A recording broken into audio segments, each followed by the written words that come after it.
All right, we ready?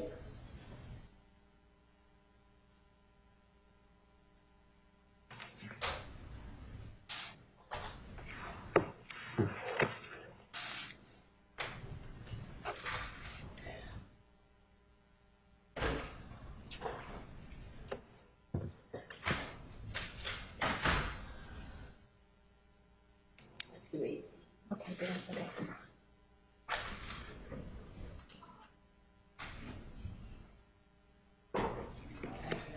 Okay. Okay, good.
Please be seated. The record will show the presence of the jury, the defendant, and counsel. Good morning, ladies and gentlemen. Did any of you read, see, or hear anything about this case in the media?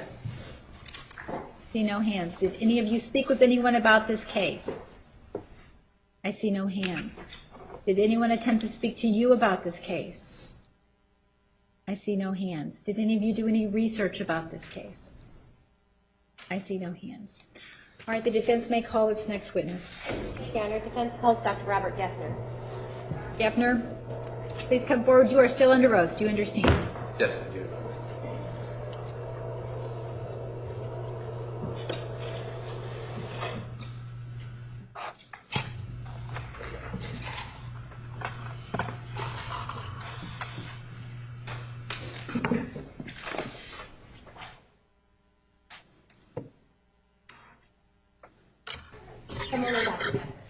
Good morning.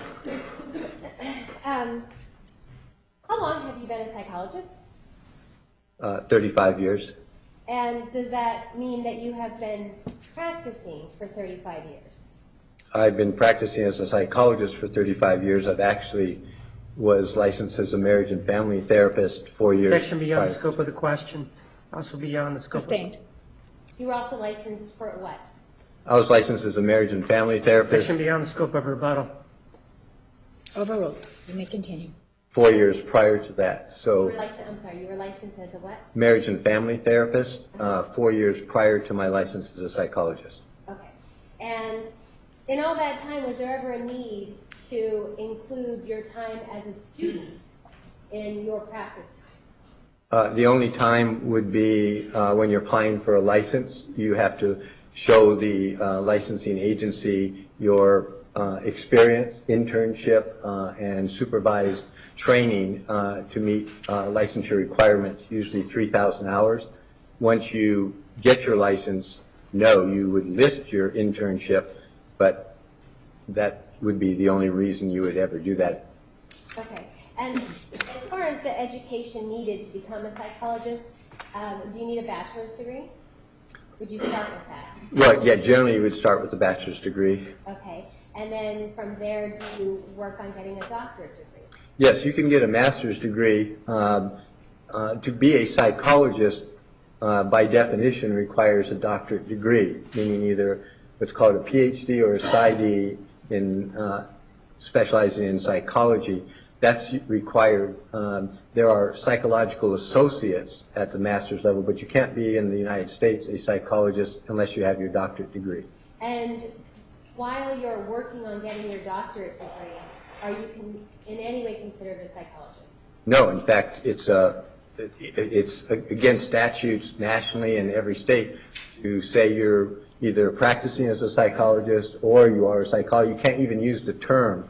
You could use intern, you could use postdoc fellow, you could use trainee, but you can't use the word psychologist or psychological practice until you are licensed by whatever state you're licensed in. So in other words, after you get your doctorate degree, you still have to sit for your licensing test before you can call yourself a psychologist. Well, you have to first document the number of hours of experience that is supervised, either prior to doctorate or after doctorate. Then once you've documented that, you can take an examination. Once you pass that and all the forms and any other requirements for continuing education, you can then become licensed in a particular state as a psychologist. Prior to having your license, is it in any way allowed to describe yourself as practicing in psychology prior to having your license? No, you cannot use the word practice or psychology or psychologist or the word practice until you are licensed. If you're licensed in another profession, say marriage and family therapy, you could say you're practicing as a marriage and family therapist, but practice requires a licensure in some profession or another in the mental health field, whether it's social work, psychology, counseling. And Dr. Geffner, do you know when, you know who Dr. DeMarti is, right? Yes. Okay. And she was the doctor that the state called to testify. Is that right? Yes. And do you know when Dr. DeMarti was licensed? Yes. When was that? July, I don't remember the exact day, but July of 2010. Okay, and I'm showing you exhibit number 923 in a second. And you see here where this is a basically an advertisement, right? In Psychology Today's therapy directory. Yes, it looks like a website ad. Okay, and we see down below where it says qualifications. Yeah? Yes. And it says years in practice, 8 years. Yes. And you can see at the top when this was printed, February 8th of 2015. Yes. And on February 8th of 2015, was Dr. DeMarti practicing for 8 years? No. Is there any ethical issues Yes. surrounding claiming to practice for 8 years? Yes. What are those ethical issues? That's an ethical violation. In fact, this says, as you pointed out, 8 years. At this time, which you had at the top, it would have been 4.5 years. To say you've been practicing for 8 years and saying while you're a student is practice is not ethical. In fact, it's a violation of the American Psychological Association Code of Ethics and almost all the different state boards. You cannot say you're in practice when you're being trained.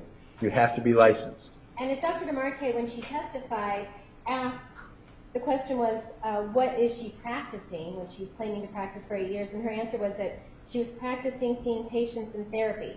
Is that in any way accurate prior to having her license?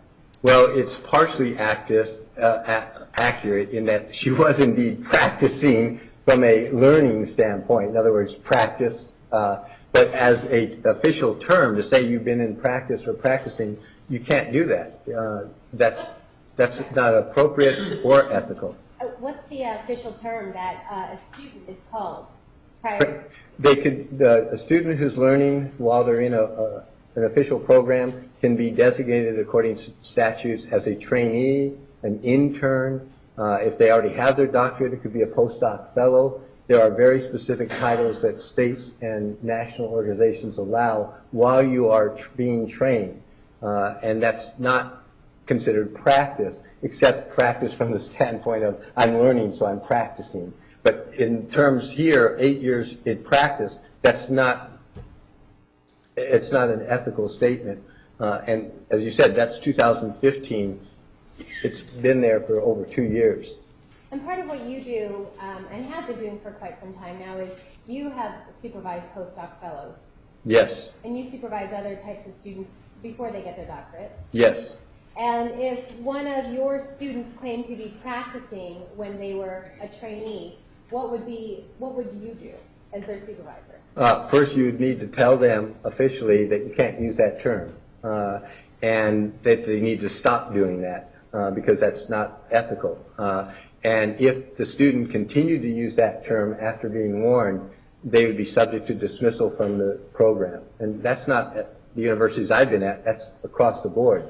One of the key issues you train graduate students in is ethical practices, the APA code, the state code, because they have to pass an ethics exam to get licensed. And that's, this is just basic ethics 101, is you can't say that until you're licensed. Okay. May I approach, Judge? You may. I'm showing you Exhibit 624. Is that Dr. DeMarte's CV? Yes. And have you reviewed that prior to this morning? Yes. On Dr. DeMarte's CV, is there a point where she talks about being a clinical supervisor? Yes. And were there any ethical issues in your review of that? Yes. What are those? In Arizona, each state has requirements as to what you need before you can be a supervisor of others. Another supervisor of students, interns, postdoc. Each state is different. They usually range from 1 to 2 years post-license experience to be, and continuing education on how to supervise. Arizona requires 2 years after you get your license before you can be designated a clinical supervisor, and it actually defines clinical supervisor in the statutes. California does that, Texas does, they all do that. So when you are supervising doctorate students or people who are eventually going to be licensed, you have to meet certain requirements before you can be their supervisor. And part of those requirements is that you have to be in practice or be licensed for 2 years? In Arizona, you have to be licensed 2 years. Doesn't necessarily say in practice, but you have to be licensed for 2 years. It assumes that you're doing something. Okay, and is that specific to, is that based on your review of the Arizona statutes governing these rules? Yes. As I said, each state varies a little bit. But, there's usually some requirements. That's Arizona's requirements. When Dr. DeMarte testified, she was asked the question, isn't it true that she needed to have 2 years experience prior to supervising? And her answer was not the type of students that she was supervising. Based on your review of her CV, what kind of students was she supervising? According to her CV, 2 different spots in there, she's supervising interns or other therapists or doctorate students.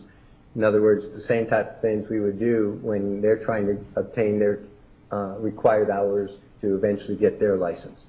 All right, and so interns and doctoral students, that type of thing, is that specifically what the Arizona statutes are covering when they talk about needing 2 years of licensing first? Yes. And at the time that she was supervising these people, does it have a date on there when she was supposedly supervising these people? Yes. And when was the date? One of them says August 2010 to August 2012. The other one says, I think, August 2011 to August 2012. Based on her, when she was licensed in 2010, when would she have been allowed, pursuant to Arizona statute, to supervise doctoral students? Toward the end of July of 2012. Doctor, I want to talk to you a little bit about some of the testing, okay? Yes. When you're conducting testing,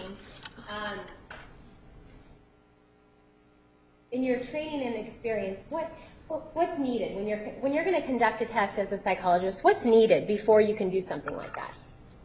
A couple of licensing. Right, a couple of things. You need to be trained in what's called psychological assessment in general. In other words, you have to understand how tests are designed, what it means, what norm groups are. So usually psychology courses or others have basic courses in what's called tests and measurements, so that you understand the process of tests, how they're developed, what they mean, what the norms group mean, what the statistics mean. So that's the first step. Then during your doctorate program, graduate school, you're usually trained in how to administer specific tests. And then you have internship or postdoc fellowship that is, again, supervised, where you're trained in other tests. Now, there are tests that you aren't necessarily trained in graduate school, so then you're required to get training somewhere. That means you can go to a workshop, you can go to a conference, somehow you need to be trained in the various tests in order to learn how to administer, score, interpret them. The most important thing is interpreting. If you are familiar with psychological testing in general and the dynamics of it, you can pretty well learn from the manuals how to administer and score. Interpretation is more complex. So that's where more training is required. Virtually every psychological test will list the requirements of somebody's who can obtain them and administer and score them. They have what's called levels of qualifications. So almost all of them require some type of degree, often at least a master's degree, and the more complex ones require a license, like as a social worker or a psychologist, and training. So they'll say training plus licensure. So the tests vary. Some of them, questionnaires, do not require a licensed psychologist, but you do need to be licensed. Others can be done, say, at a master's level. And what happens if a psychologist is not trained in a particular test, like the DATS test that we talked about, or TSI, or the CTS, the Conflict Tactics Scale test, or the PAS, or the MFAS? What happens if a doctor is either administering these tests without training, or more importantly, according to what you're just telling us, interpreting these tests? Well, first, if they're not trained and they're not being supervised, then it increases the likelihood of scoring or administration errors. That's the first thing. But if you get past that, it increases the likelihood of interpretation errors, not really understanding how a test is being used or should be used or what it actually means.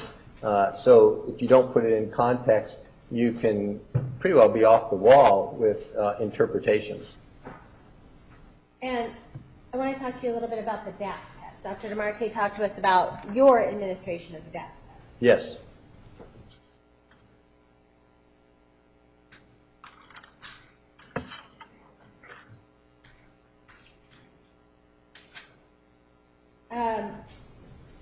During Dr. DeMarte's interview with defense counsel, she previously said that she had administered the DATS 3 times, and when asked about validity scales, she said there were no validity scales. With regard to the validity scales, is that true? No. Objection, misstates her testimony. She said there were validity scales in court. Jury is directed to recall the evidence. Overruled. You may continue. Dr. Gupter, I'm specifically talking to you about an interview that took place. Did you review that interview? Yes. And did that interview take place with defense counsel and Mr. Martinez was present? Yes. And in that interview of Dr. DeMarte, did that also take place on January 29th of 2015? If that's a Friday, I believe that's correct, Thursday or Friday. Okay, Friday, and then she testified the following week. Correct, that's my understanding. So during the interview, was she asked about whether or not she had administered the DATS test? Yes. And did she answer that she had previously administered it about 3 times? Yes. And was she asked whether or not there was any validity scales on the DATS test? Yes. And what was her answer? There were none. And then when she testified, are you aware that she testified that she actually never administered the DATS test? Yes. And when she testified in front of this jury, she testified that there were validity scales. Yes. So which one is it? Are there validity scales on the DAPS? Yes, there are validity scales in the DAPS. There are 2 of them. The ones I showed when I was testifying previously. There's a positive bias and a negative bias that are designed to find out if the person is trying to exaggerate symptoms or trying to make themselves look too good. That's what validity scales are. Are they trying to fake it, in other words? And they're specifically designed to detect that. And they've been there since the beginning of that test. Based on the differing answers within just a few days of first there's no validity scales to yes there are validity scales, does that tell you anything about her experience with regard to the DAPS? Yes. What does that tell you? She's not. Objection, lack of foundation as to how that tells him about her experience.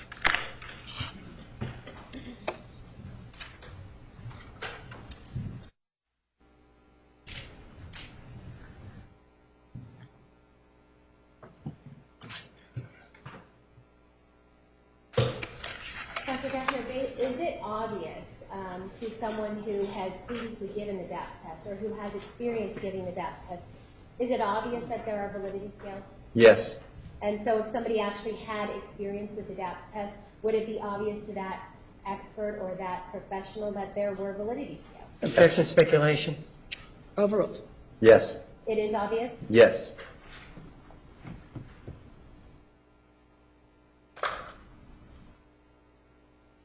And you're aware that Dr. DeMarte had some opinions about your administration of the DAPS test, right? Yes. Let's talk about that. One of the things that she testified to, is that your administration of the DAPS test was incorrect because you gave 2 different testing times. Do you understand that? Yes.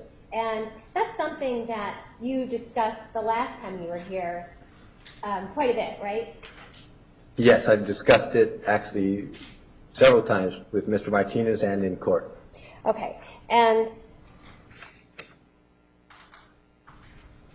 I'm showing you exhibits 837, and this is what we're talking about, right? The DAPS, this is the answer sheet. Yes. And we're talking about how at the bottom there was a labeling error. Yes. And then I'm showing you exhibit 838. Yes. And you corrected the label. Yes. And you sent that correction to Dr. DeMarte. Yes.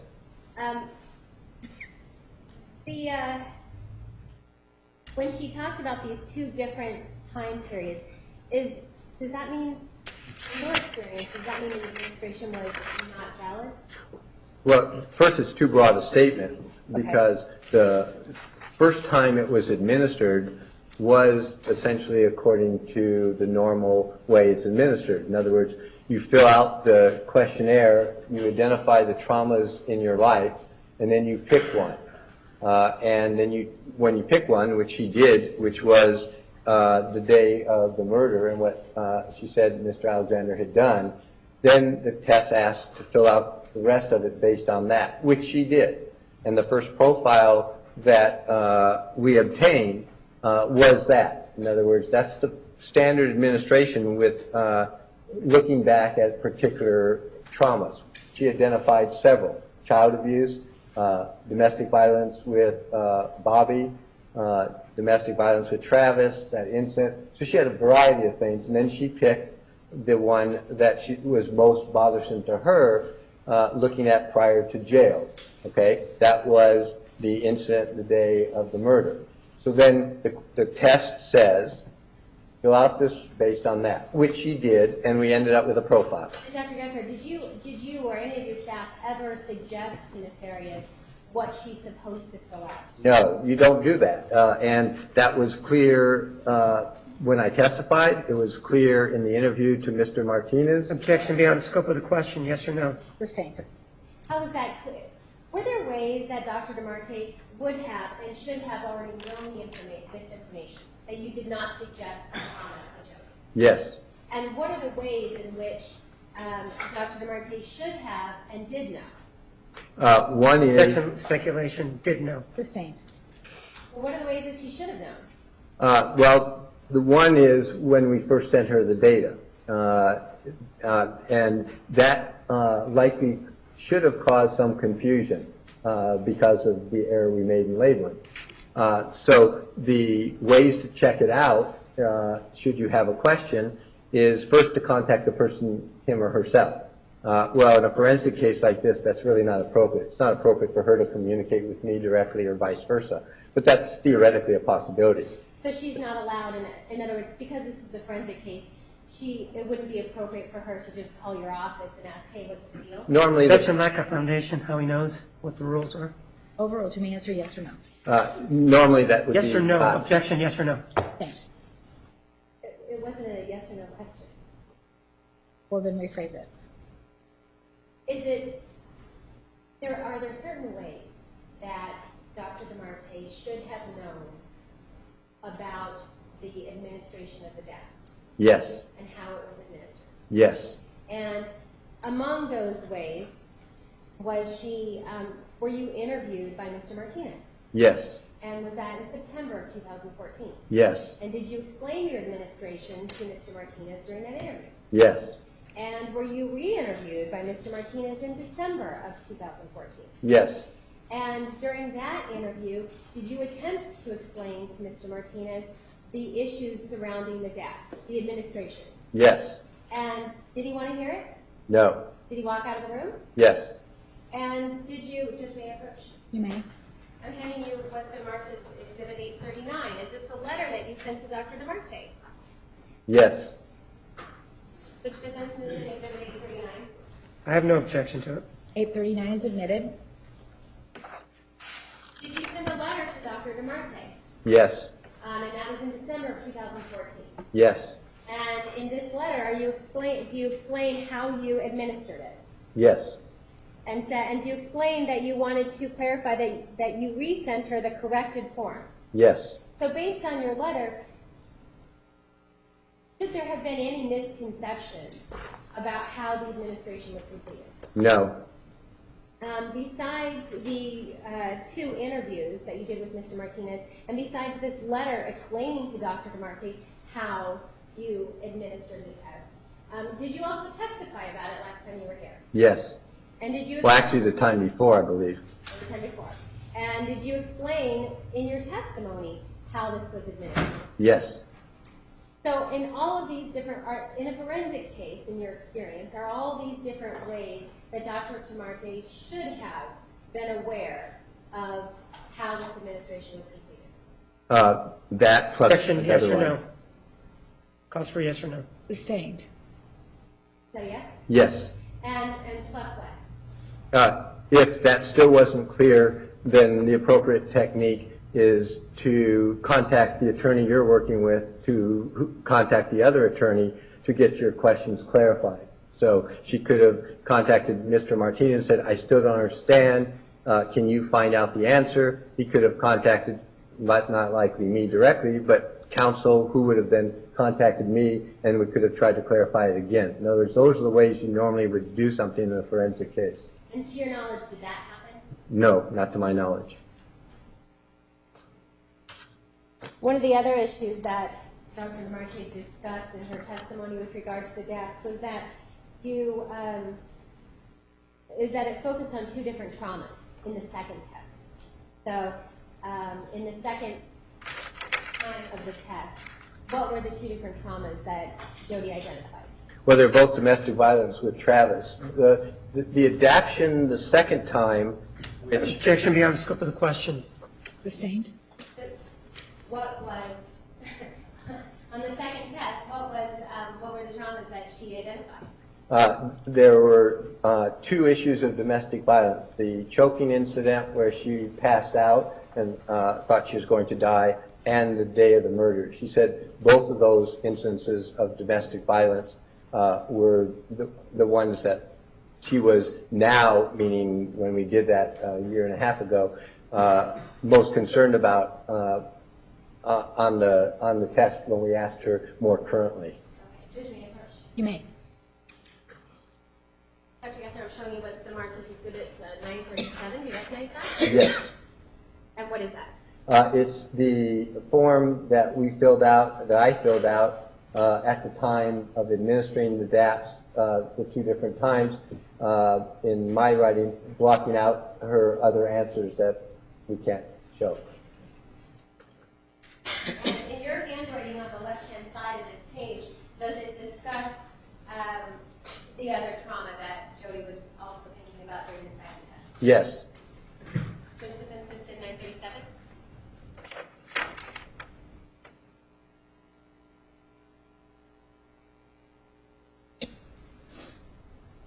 Objection, residual doubt. Approach, please.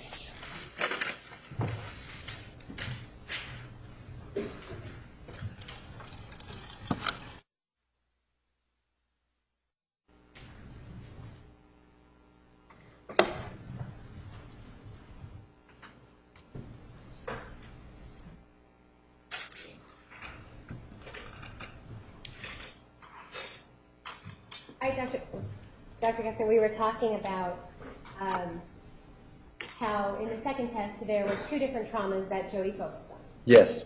And did she tell you these traumas that she was focusing on? Yes. At any time, did you ever suggest to her the traumas? No, not till after she said which ones. Okay. What do you mean by that? Well, but after she told me the traumas, I said, okay, then answer the rest of the quest based on your feelings, perceptions of those traumas and the way it exists more currently. We already had all the past. I wanted to see what has happened since she'd been in jail for like 5 years. And on Exhibit 937, is there handwriting on the left-hand side? Yes. And those are your notes? Yes. And I'm showing you Exhibit 838. Those notes weren't included when the state was entering, well, let's take a look. This, you see plaintiff, right? Yes. So this was entered by the state? Yes. And so in this document, the other notes are not included, right? That's correct. It's not complete? That's correct. It's on the left. It's whited out or covered up. Down here. Yeah, all the way, the whole left margin under where it says Part 1. So if you go where you see blank now is where all my notes were. Okay. And those notes, what do they consist of? The explanations of the different traumas she'd experienced, and then 2 of the ones that she said she had the most concern about. And is that something that was shared with Dr. DeMarte? Yes. She had access to this? Yeah, we sent that to her both times. We sent it to her the first time, and then it already had my notes indicating what the 2 were. And then when it wasn't clear because of the wording that I put on there, which was my mistake, then we sent it again, explaining it again, saying that those were there. And the 2 specific notes are on the left that she said, and I copied down, that were the 2 traumas that she was having the most concern more currently with. Oh, that she said. Yes, Jodi said. One of the things that you were just telling us is that one of the traumas she focused on the day of the killing, right? Yes. And when you say day of the killing, was her focus on the fact that she killed Mr. Alexander? No. What was the focus on? Objection, residual doubt. Overruled. Domestic violence, the threats, and what she said happened to her that day. Okay. What she said that Mr. Alexander did to her that day? Yes. Objection, residual doubt. Overruled.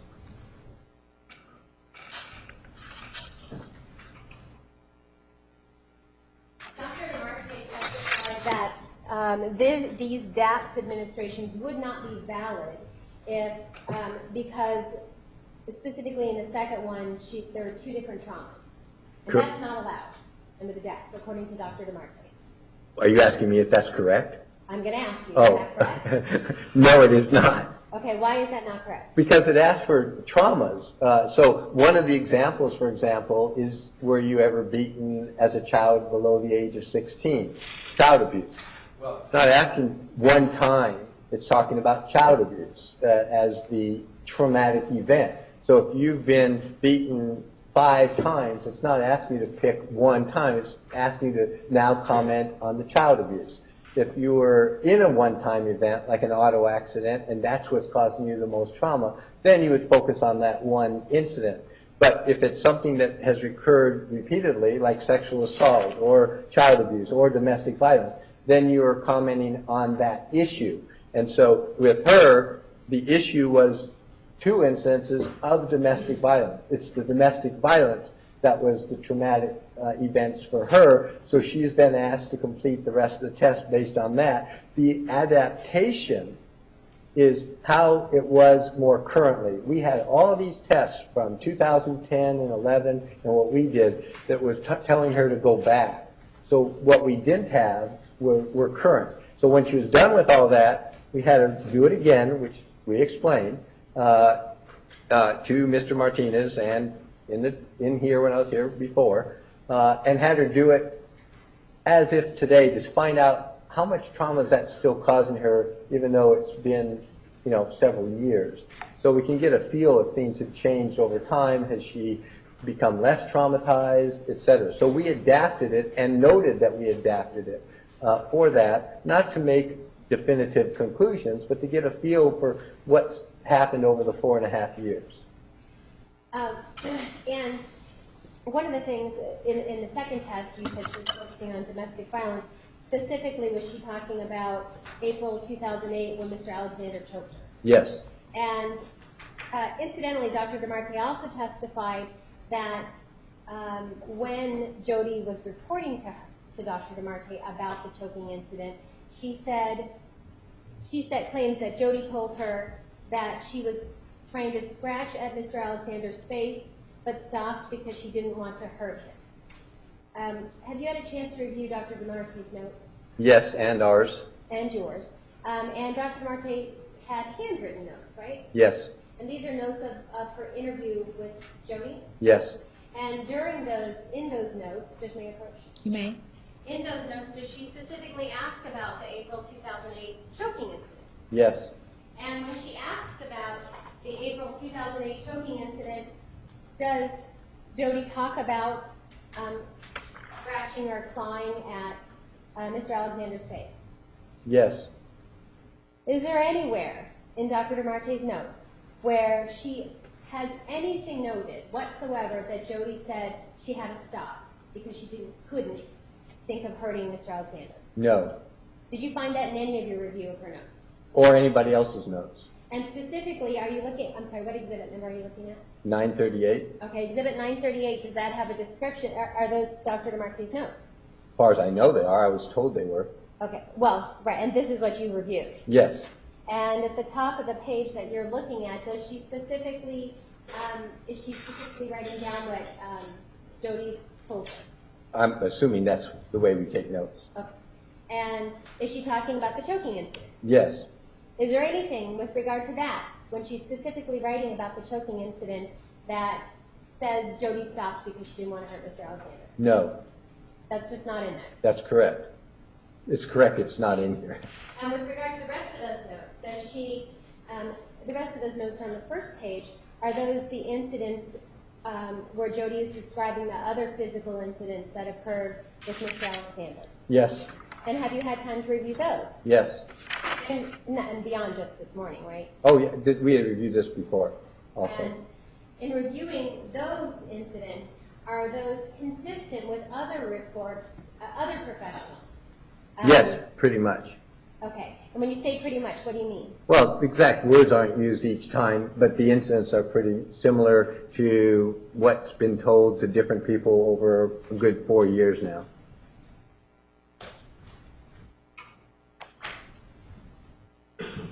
There are defense moves in 938. Objection, relevance, cumulative, not rebuttal. Approach.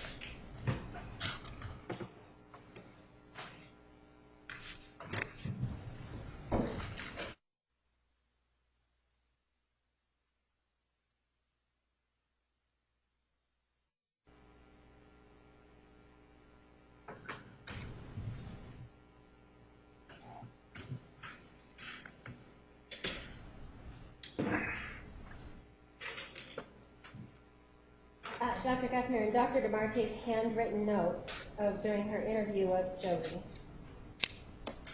you just saw in Exhibit 938 that she discusses the choking incident in April 2008. Yes. And does she write in her notes, he flew into a rage, he grabbed her shoulders and put her on the ground. He straddled her torso and choked her. She started clawing at his face. He choked her to the point she lost consciousness. She woke up coughing. Did you read that in those notes? Yes. With regard to the rest of these notes, on any page in the physical, when she's describing the physical incidents with Mr.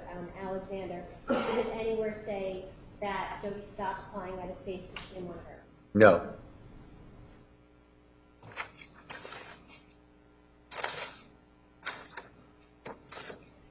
And if that information is contained in Dr. DeMarte's report, typewritten report, is that an inconsistency between her report and between her handwritten notes? Yes.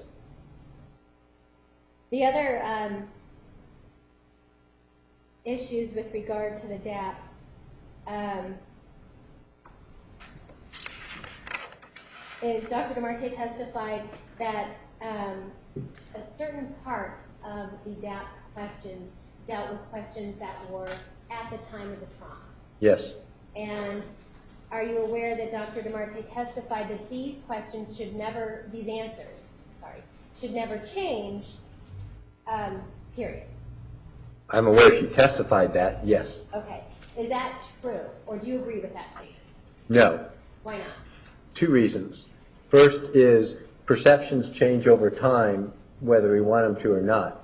So the way you perceive something right after the trauma may be at some level, let's say extreme. Now, 10 years later, when you're thinking back to that trauma and trying to remember it, it may not feel that you were as extreme then, and your answers can change slightly because our memories, our feelings adapt over time. You would expect it to be similar, but not necessarily the same because, as I said, we adapt, we have therapy, we have different things, so we start realizing, well, maybe it wasn't as severe as I thought, or at least I'm not putting myself back in there, I'm going to answer such and such, not necessarily knowing. So that's one thing. So it is possible. The second is what we were asking, and that's what I said, and that's what we explained several times, is we already had her fill out what it was like at the time. Now, what I wanted to know in the adaption that I stated was that now I want you to tell me, when you think about it now, answer the question. So even though it's saying, and that's the adaptation, even though we've already done it, and it says, okay, at the time, what was your level of trauma? We've said, I want to know now what your level of trauma is. So the trauma came down, which is what we were looking at. What is still affecting her today? So we modified it, but we already had the TSI, and we had others, so I wanted to look at both her general level of trauma and the specific according to those incidents to get an idea of what was happening 5 years after being in jail. And so that's exactly how we used it. That's how I testified when I was here a while back. That's what I explained to Mr. Martinez. Again, the same thing. Okay. And so the fact that that Jodi answered differently about how she felt about traumas on the second test, is that in any way invalidating? No, it wasn't a traditional use already, which I had stated. I mean, we did it the traditional way the first time. The second was just getting information. It wasn't that I based any significant conclusions on that. I'm looking at the whole picture, and that gives me more information about what level of trauma she was experiencing 5 years later. Is she still as severely traumatized as she reported back then? Where is she at now? Is she still having as many intrusive memories now 5 years later? Is she still getting as much hyperarousal and getting fidgety and anxious now as she was then? So it gives me a flavor of what's changed over time, which was my main goal for the second thing, is to get more of the pieces of the puzzle to put the puzzle together. And that was all explained to Dr. DeMarte, either through your testimony, your interviews, or your letters? Yes. The TSI. Yes. An inventory. Yes. Are you aware of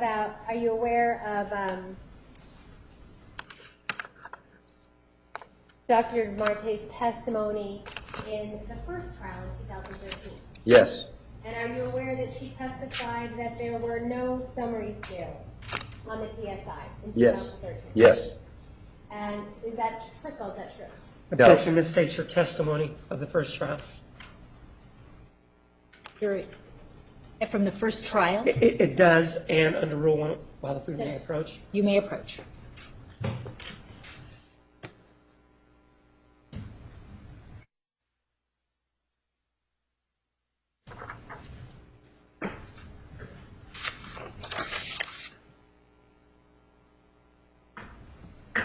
Dr. Governor, have you and your staff actually reviewed Dr. DeMarte's previous testimony? Objection, lack of foundation. Who? He or his staff?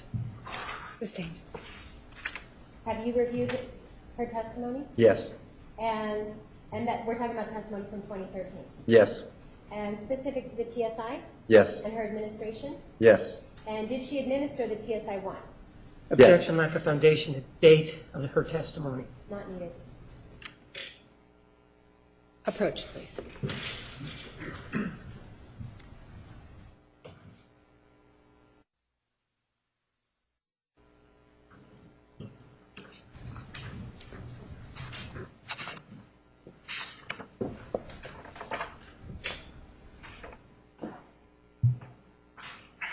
And Dr. Geffner, you said you reviewed Dr. DeMarte's testimony with regard to the TSI, is that right? Yes.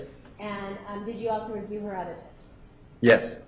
And did she I'm sorry, I didn't hear the question. Did you say all of the testimony that she asked? Restate your question. Did you also review all the testimony? Yes. And did she actually argue that the TSI did not have summary scales? That they Yes. don't exist? Objection, argumentative, arguing. Sustained.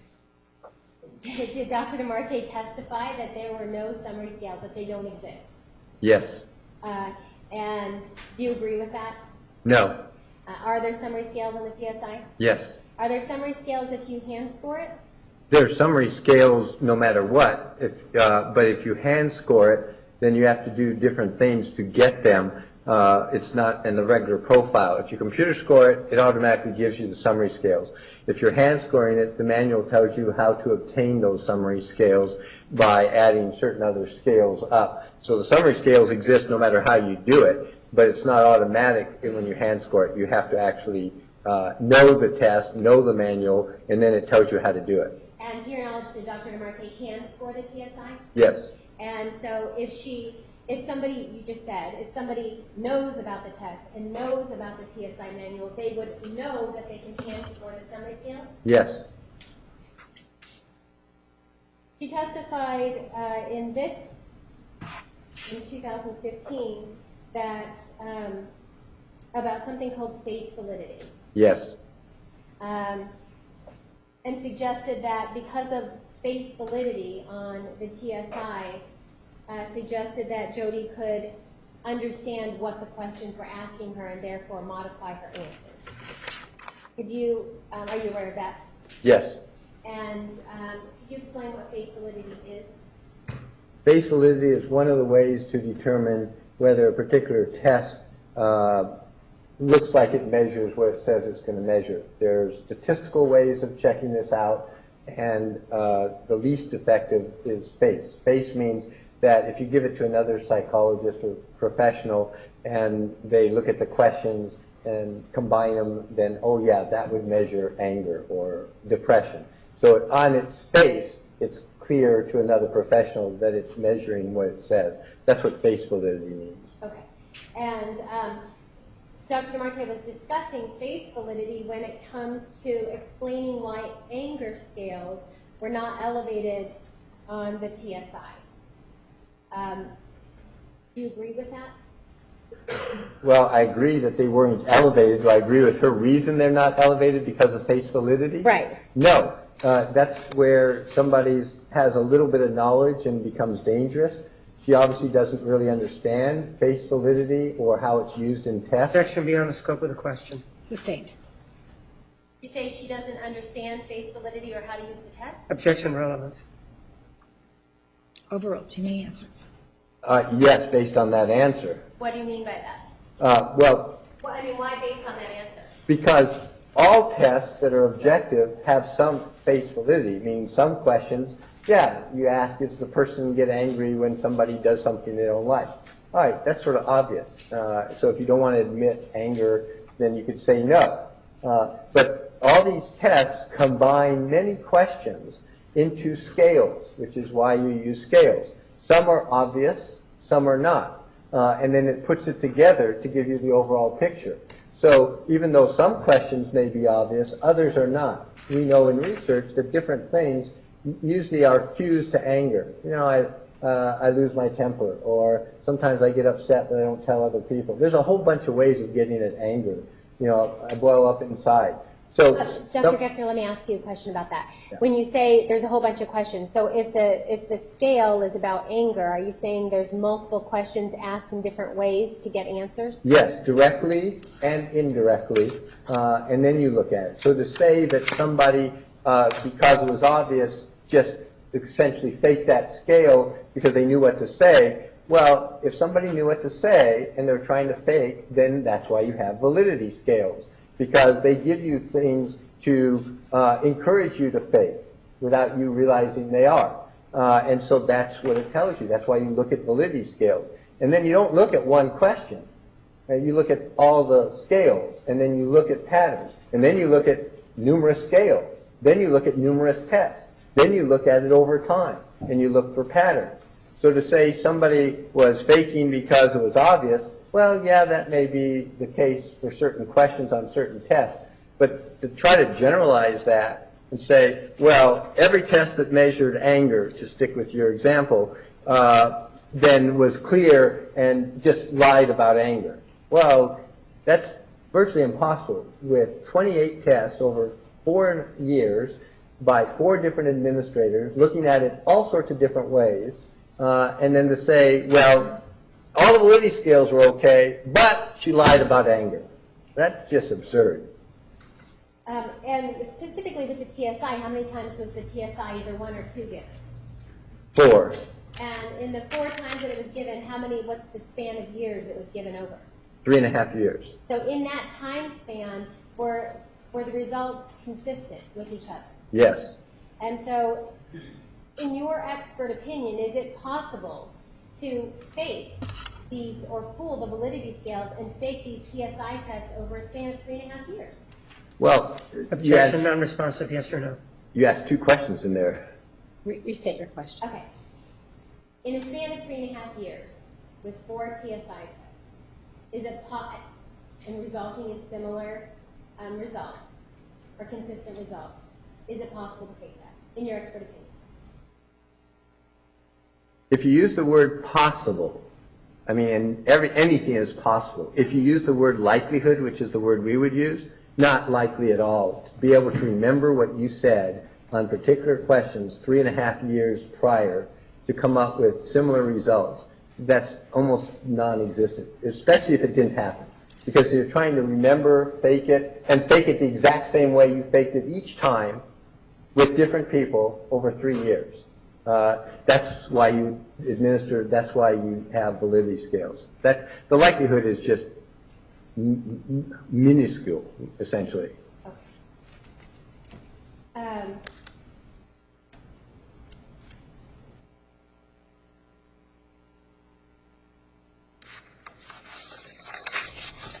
And with regard to the testing and the data that you looked at, what do those results point towards as far as a diagnostic impression is concerned?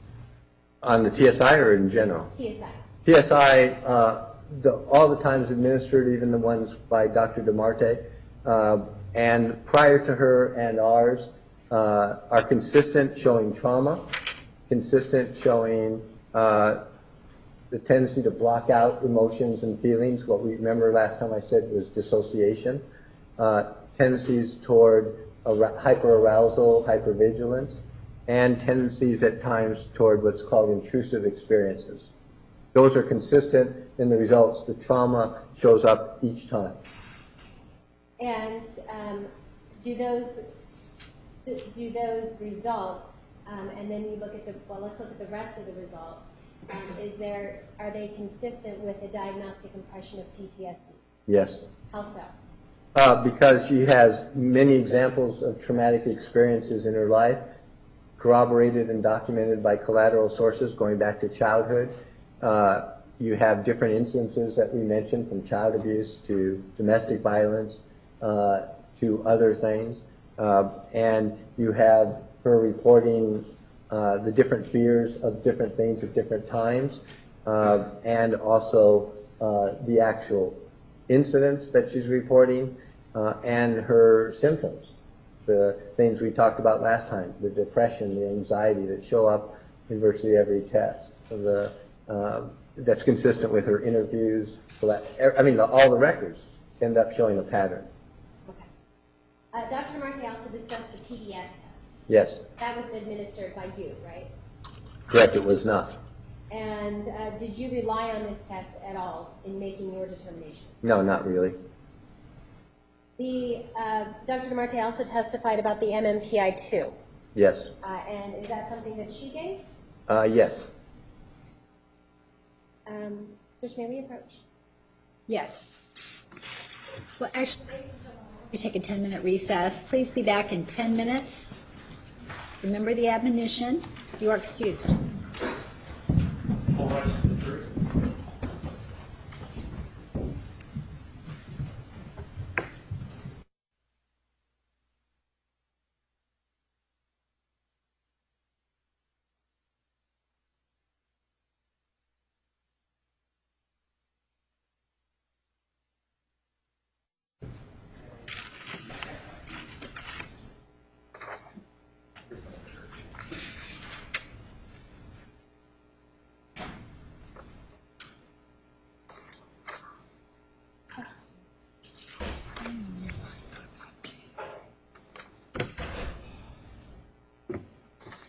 That's it, discuss, but I don't have an exhibit number.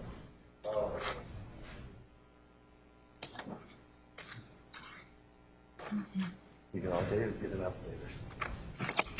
later. Yes. You can all do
It was from the last trial, sorry.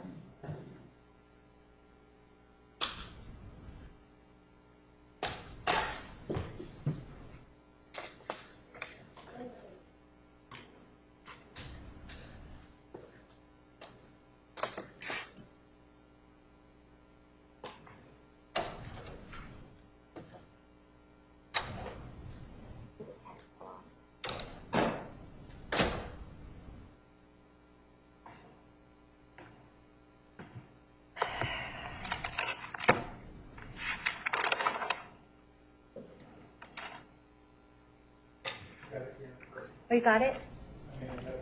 Oh, good. So this was dragging the top of that, I just realized that left in the time. You have to remind me so I can make it after. Oh, and do you mind sure you give us 50 more hours?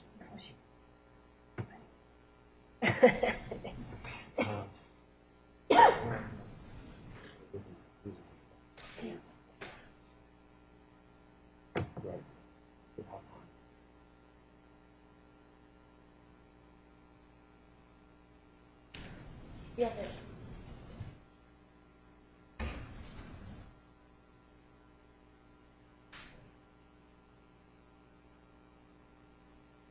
You don't need to show this, just the stuff we do. Oh, okay, all right, just got it.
Okay, right.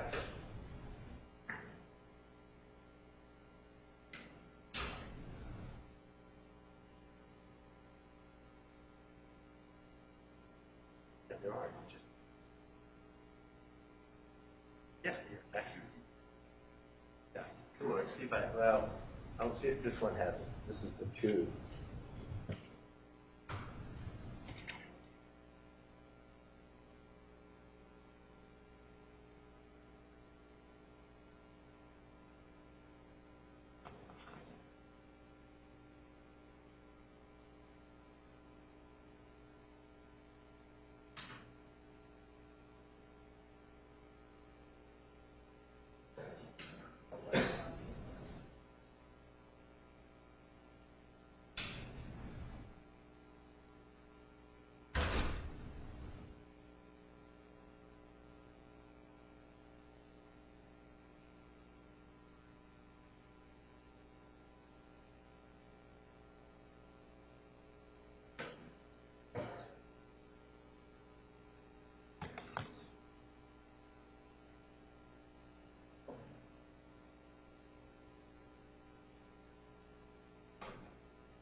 All rights for the jury. I think that has a different one. I'm not comfortable with dropping. No. This wasn't.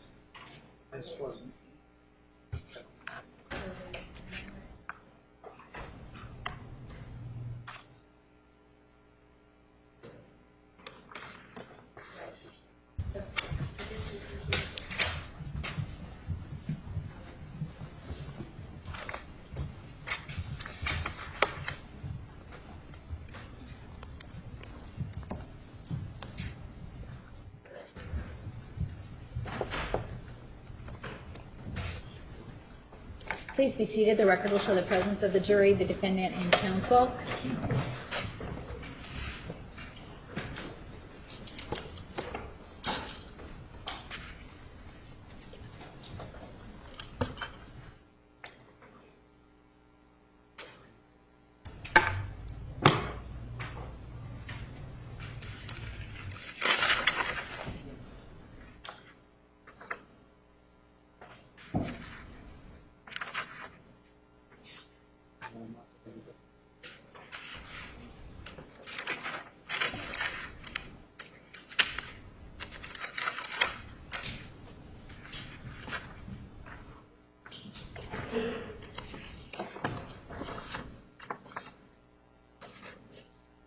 You want to separate it?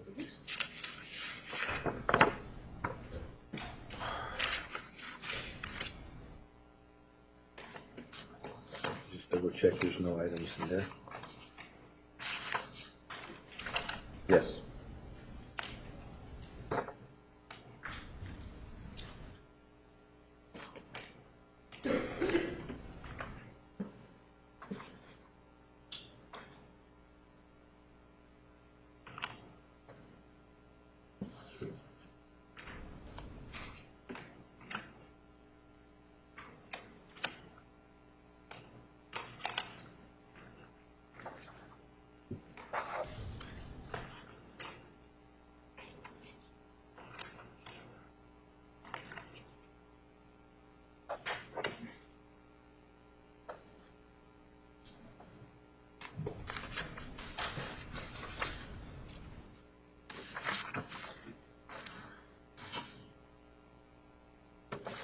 Yes.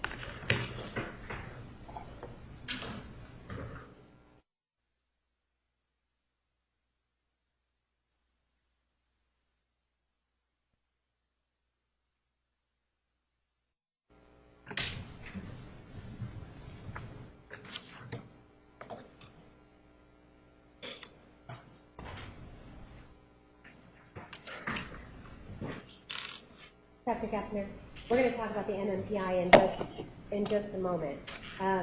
But before we do that, did you administer the MFAST? Yes.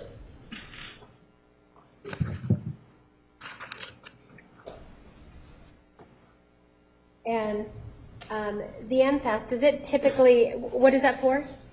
It's a malingering test. And what is malingering mean? Malingering means trying to fake, look like you're worse than you are, or that you're a victim, or that you have some type of mental illness when you don't. It's essentially looking bad, faking bad, pretending to have something wrong with you when you don't. That's what malingering generally means. And in Dr. DeMarte's interview on January 29th, did she say that this test is to measure malingering of psychotic behavior? Yes. Do you agree with that? No. Why not? Because that's not what the test is designed to measure. It can include that, but it has 7 scales, only one of which focuses on more serious behaviors. The test is the Miller Forensic Assessment of Symptoms test. It is a general malingering test for mental illness. That's what the manual says. That's what it's designed for. That's what the research focuses on. And so it's not specific to psychotic behaviors? That is correct. It is not. And you administered this test for what purpose? Again, as another indication of somebody trying to fake symptoms. We had a lot of validity scales that are part of other tests. This is a test specifically designed for that all by itself. It looks at it in a variety of different ways by comparing observations versus what the client reports, excuse me, giving them the opportunity to embellish. There's a variety of ways it looks at malingering.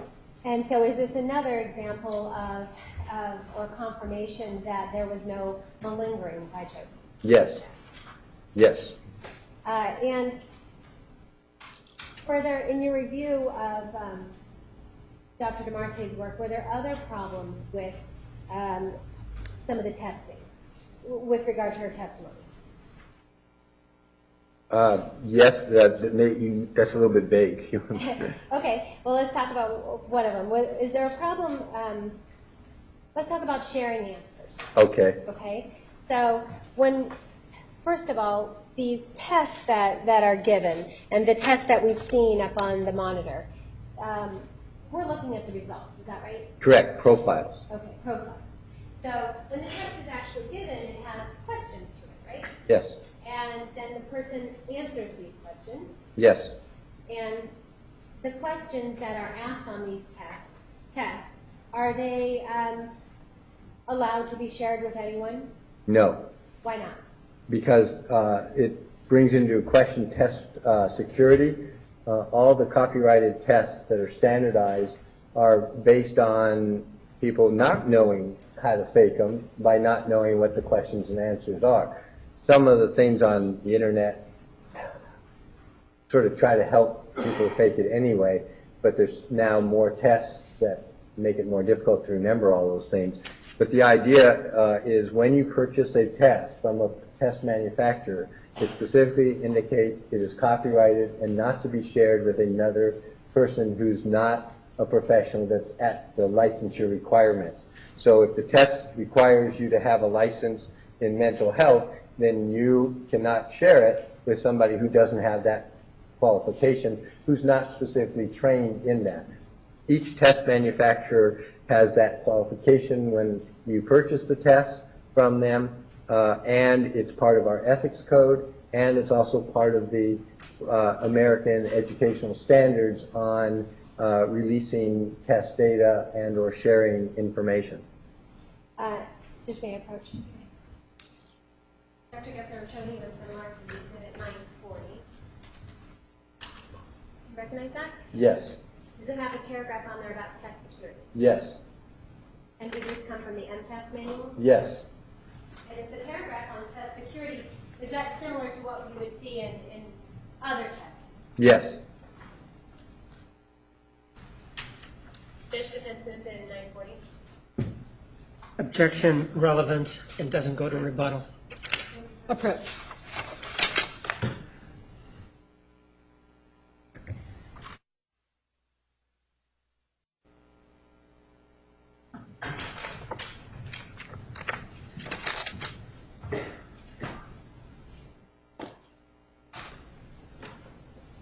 And Dr. Geffner, you were just shown something that's about test security with regard to the MPAS test, right? Yes.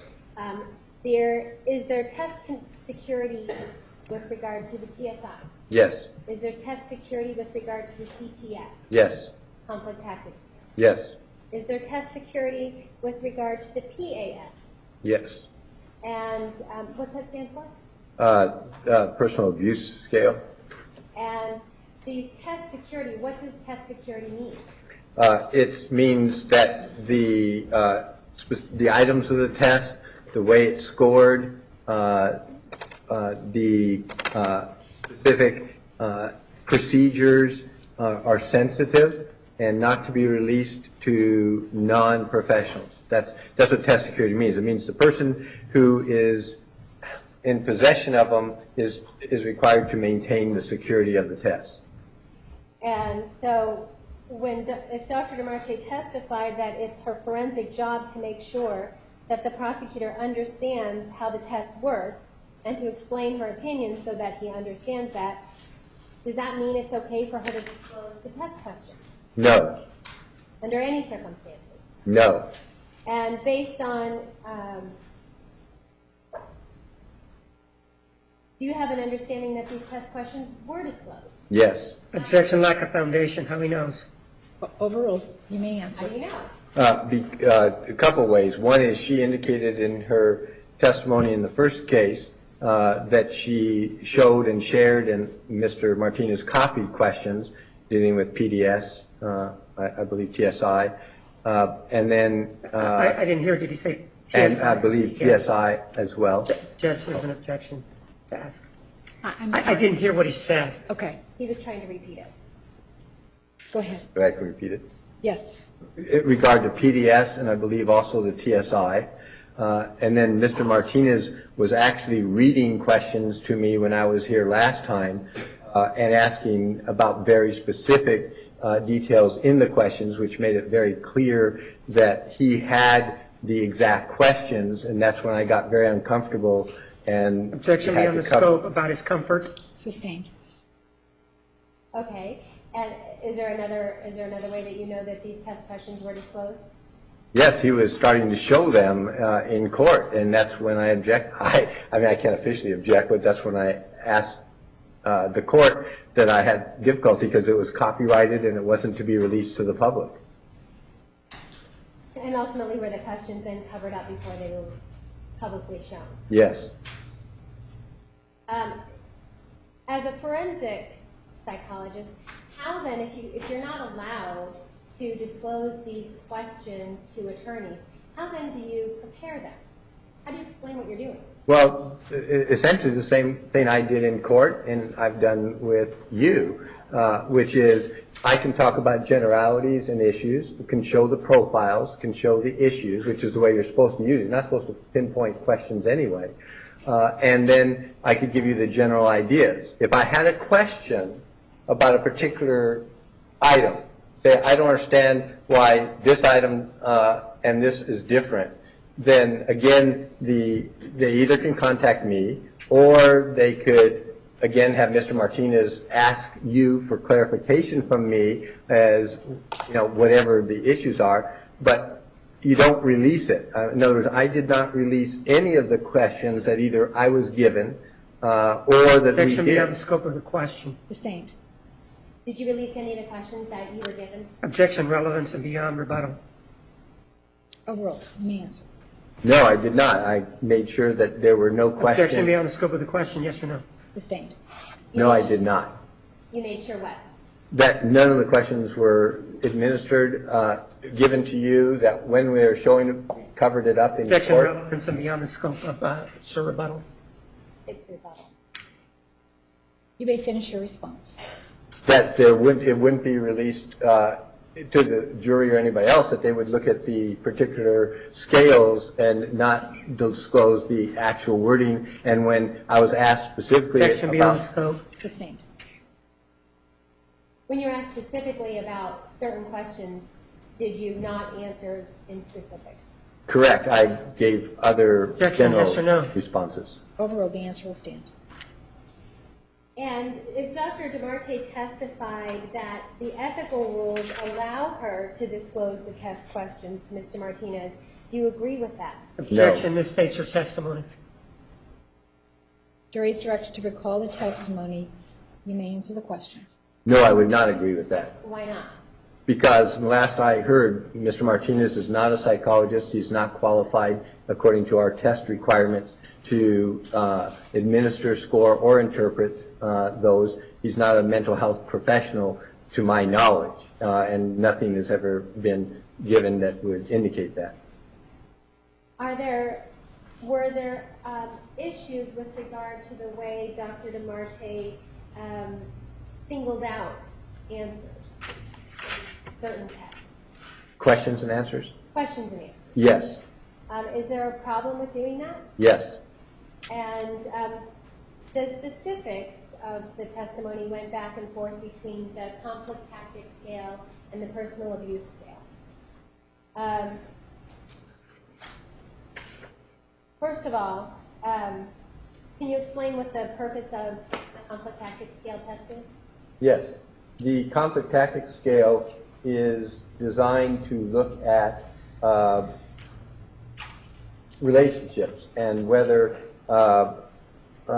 somebody committed abuse, and psychological, physical, sexual, toward the person, or whether that person committed it toward the other. It looks at the relationship. It has over 75 questions, and it goes through all sorts of different behaviors. It doesn't label it, use labels. It looks at behaviors, and you fill it out indicating how many times these things have occurred, like it never occurred, or it occurred one time, or 6 to 10, different numbers of times.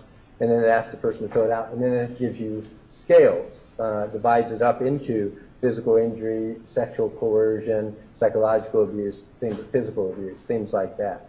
One of the specific questions that Dr. DeMarte testified to was about using a weapon on one partner. Yes. One partner using a weapon on the other partner. Yes. And then she talked about Jodi's answer was no. Correct. And she said that she found this test to be invalid based on that answer. Do you agree with that? Do I agree that... misstates her testimony as to the... Just misstates her testimony. Overall, Jimmy, answer. Do I agree that the test is invalid or that her interpretation of what it meant was incorrect?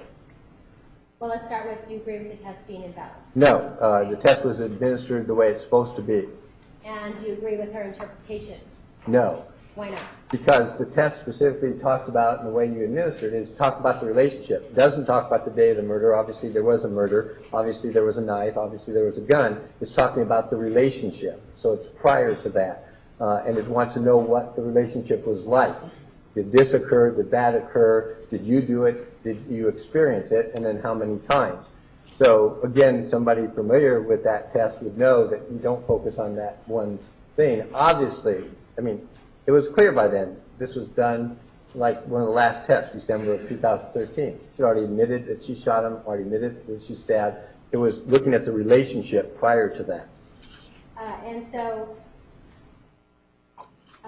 And did you also specifically advise Jodi to not include that day when taking the CTS? Yes, we told her that this is... Objection, lack of foundation. We... Sustained.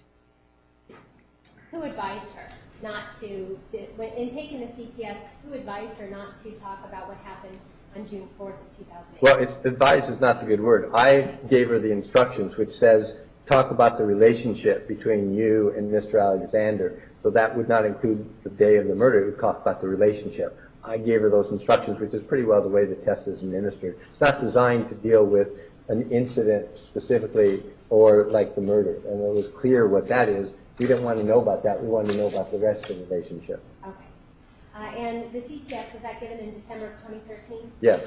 And what about the PAS? Was that given by the first female psychologist? Yeah, the partner abuse scale, there's actually two of them. It's partner abuse scale, I think I said personal, but it's partner abuse scale, and there's two different versions of it. There's a physical and a non-physical. And so there's like essentially two tests in there, and that was given well over 3.5 years prior to the administration I did. Okay. 3.5, okay. 3.5 Yeah. years prior.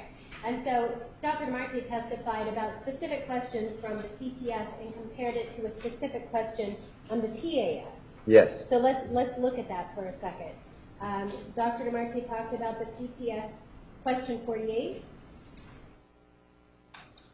Can I talk in generalities? Yes, please. Okay. And tried to compare that to one of the questions on the PAS. Yes. Is that a valid comparison? Well, first, there are two PASs, and she bounced back and forth between the two, not making it clear that she's talking about two different tests, each with its own list of 25 questions. So that's the first thing. Second is, no, she's taken 3 questions out of 125, and trying to show that, well, those 3 are the keys because there's, in her view, inconsistencies in those, so that supposedly invalidates or does other things. So first thing you learn in graduate school is you don't pull apart a particular Objection item. beyond the scope of the question. Sustained. I was asking you, Dr. Geffner, about what, as far as her when she pulls out these single questions in comparison, is that valid? And you answered no, and now you're explaining to us why is that not valid. Yes, because... So in your explanation, you started to say the first thing you learn in grad school. What is it that you learn? is that you don't, on these tests, look at a specific item, you look at scales. They're all designed to provide you scales. Those are the things we looked at. is what are the overall things? It could combine several questions. Each test, no matter if it's the partner abuse scale or the CTS, will ask the same question in many different ways to look at general consistency, and then you look at scales over time. One question out of 125 that may or may not change is not a big deal, especially over 3.5 years. If it had changed, then there's a whole other problem with how she looked at those questions. What's the whole other problem of how she looked at those questions? Well, she had the actual question because we sent it to her, plus she had the ones from before. She knew what the wording of those questions are. She knew they were not the same. That Objection, lack of foundation. She knew they were not the same. If she read the questions, would she have known that the questions are not the same questions? Yes. Would she have, if she read the questions, would she have known that they don't use the same words in the different questions? Yes. Would she have known that that there are different words to describe each question? Yes. And so, what does that do? Well, what does that mean to you then? May I give you an example? If an example would help explain, sure. Yeah. If I ask somebody if you were forced... Objection, relevance as not being on the exam, either the PAS or CTS. Overall, you may continue. If these questions ask things like, if you were forced, or how often were you forced to have sex, or was physical force used to have sex? That's a different question from saying, were you pressured? Did somebody insist? Did somebody demand? Those are different things. Objection, lack of foundation. Which questions is he talking about? I'm not going to say. Overruled. So if you're saying this question is the same as this, and one uses the word force and the other says demand, A, they're not the same questions. If one of them says, how often did this happen, and it says like from sometimes to always, that's not the same answer as another test that says how many times. So it could happen all the time, and how many times is all the time? 6 to 10. Well, that's all the time. You don't know those are inconsistent. Somebody who understands these tests should be able to look at these questions and A, say they're not similar, A, they're done 3.5 years later, and in fact were quite consistent even on those questions she pointed out, and that they're measuring different things. So when you pull out those three and try to tell somebody that these are inconsistent, that is downright misleading. Objection, lack of foundation. Which three questions? Overruled. One of the questions that was compared on the CTS scale was question 31 compared to the PAS, and I don't know which PAS test. Right. Question 5.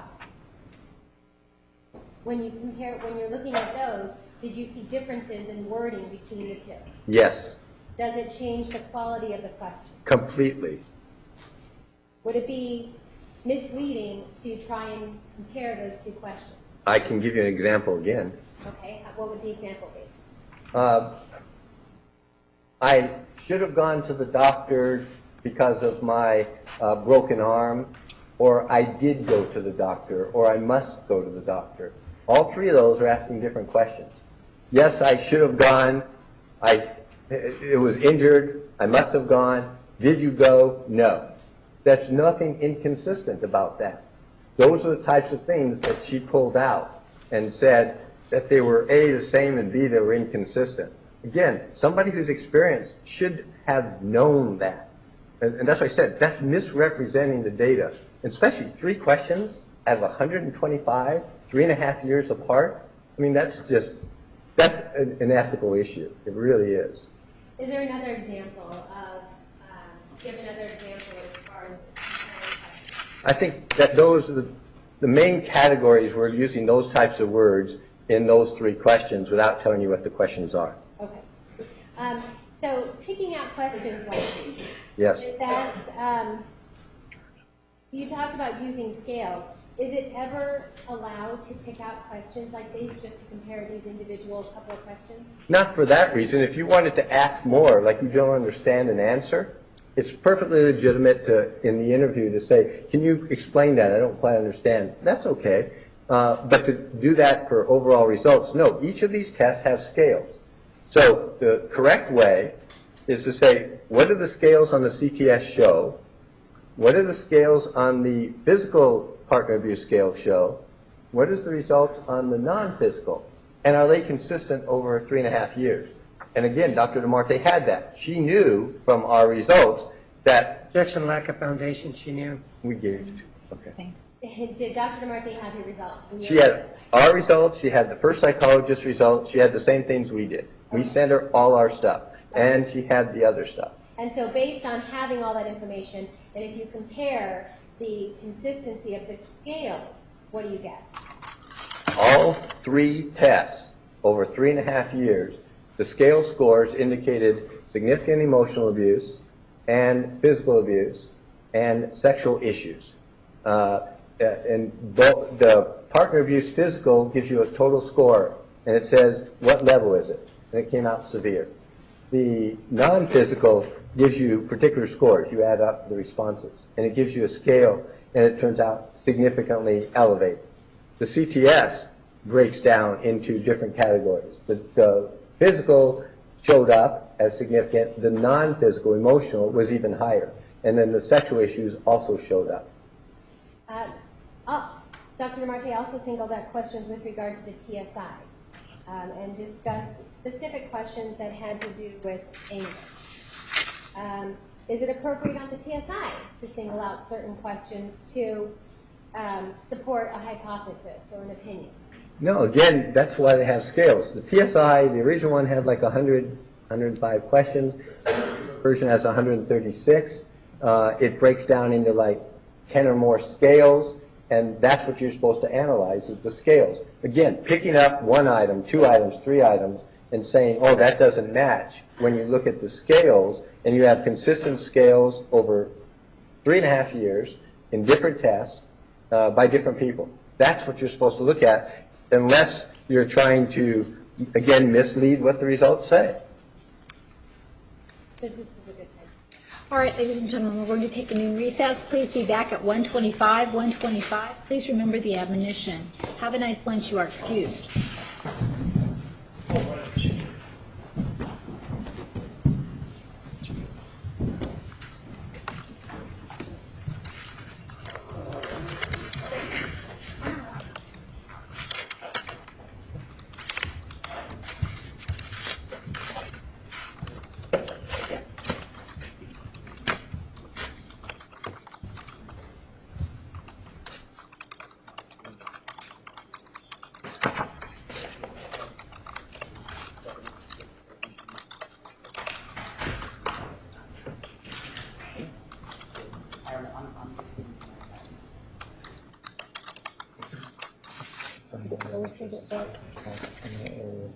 Did you get the end of it? I'm still planning to break. He does have, somehow he's going to say, well, I just want to make sure this is tagged. This is what. player needs Has anybody ever checked it out? No, I have nothing just yet. and it's not downloading them. Has it ever been checked out? I'll double check. Maybe you might check it out. Yeah, It sends everything checked in. I don't know if it's possible. So when it checks back in the inventory, Yeah. Oh, yeah, inventory of the I single. don't think it so should you be. actually see it. I see it. I make them. Council approach, please. Right. Are we on record? No.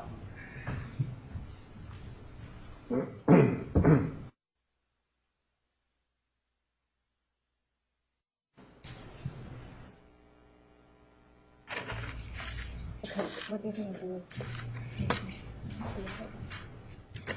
So he's gonna look to me. Oh, thank you. That's fine. Yeah, it has all this stuff. There's a page number. Yeah, you're going to start really with.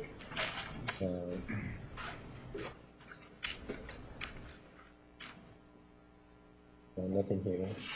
You're going to start here. Here's where you start the. Yeah, it's the right one though. Okay, yeah, as long as it's the right one.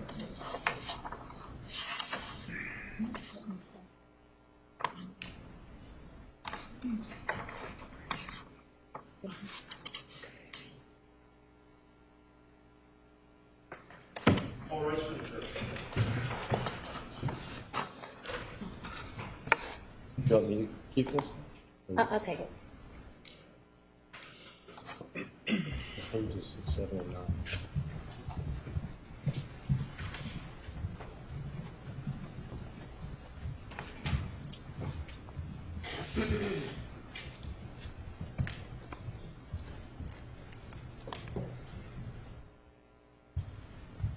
Please be seated. The record will show the presence of the jury, the defendant, and counsel. You may proceed. Thank you, Judge. Dr. Geffner, as we broke for lunch, we were just talking about the importance of interpreting testing through using scales. Is that right? Yes. So let's talk about the MMPI. Dr. DeMarte testified that the clinical scales on the well, first of all, who conducted or administered the MMPI? Dr. DeMarte. Okay. And in her testimony, she testified that the clinical scales show a profile, or people with the same profile tend to display or have internalized anger. Are you aware of that? Yes. And that this internalized anger, when it's seen, the anger is often seething with violent outbursts. Are you aware of that? I'm aware she testified to that, yes. Okay. And when she testified, she didn't show us any of the scales on the MMPI-2, but this is what she testified to. Do you agree with that conclusion? Well, yes and no. Can I explain?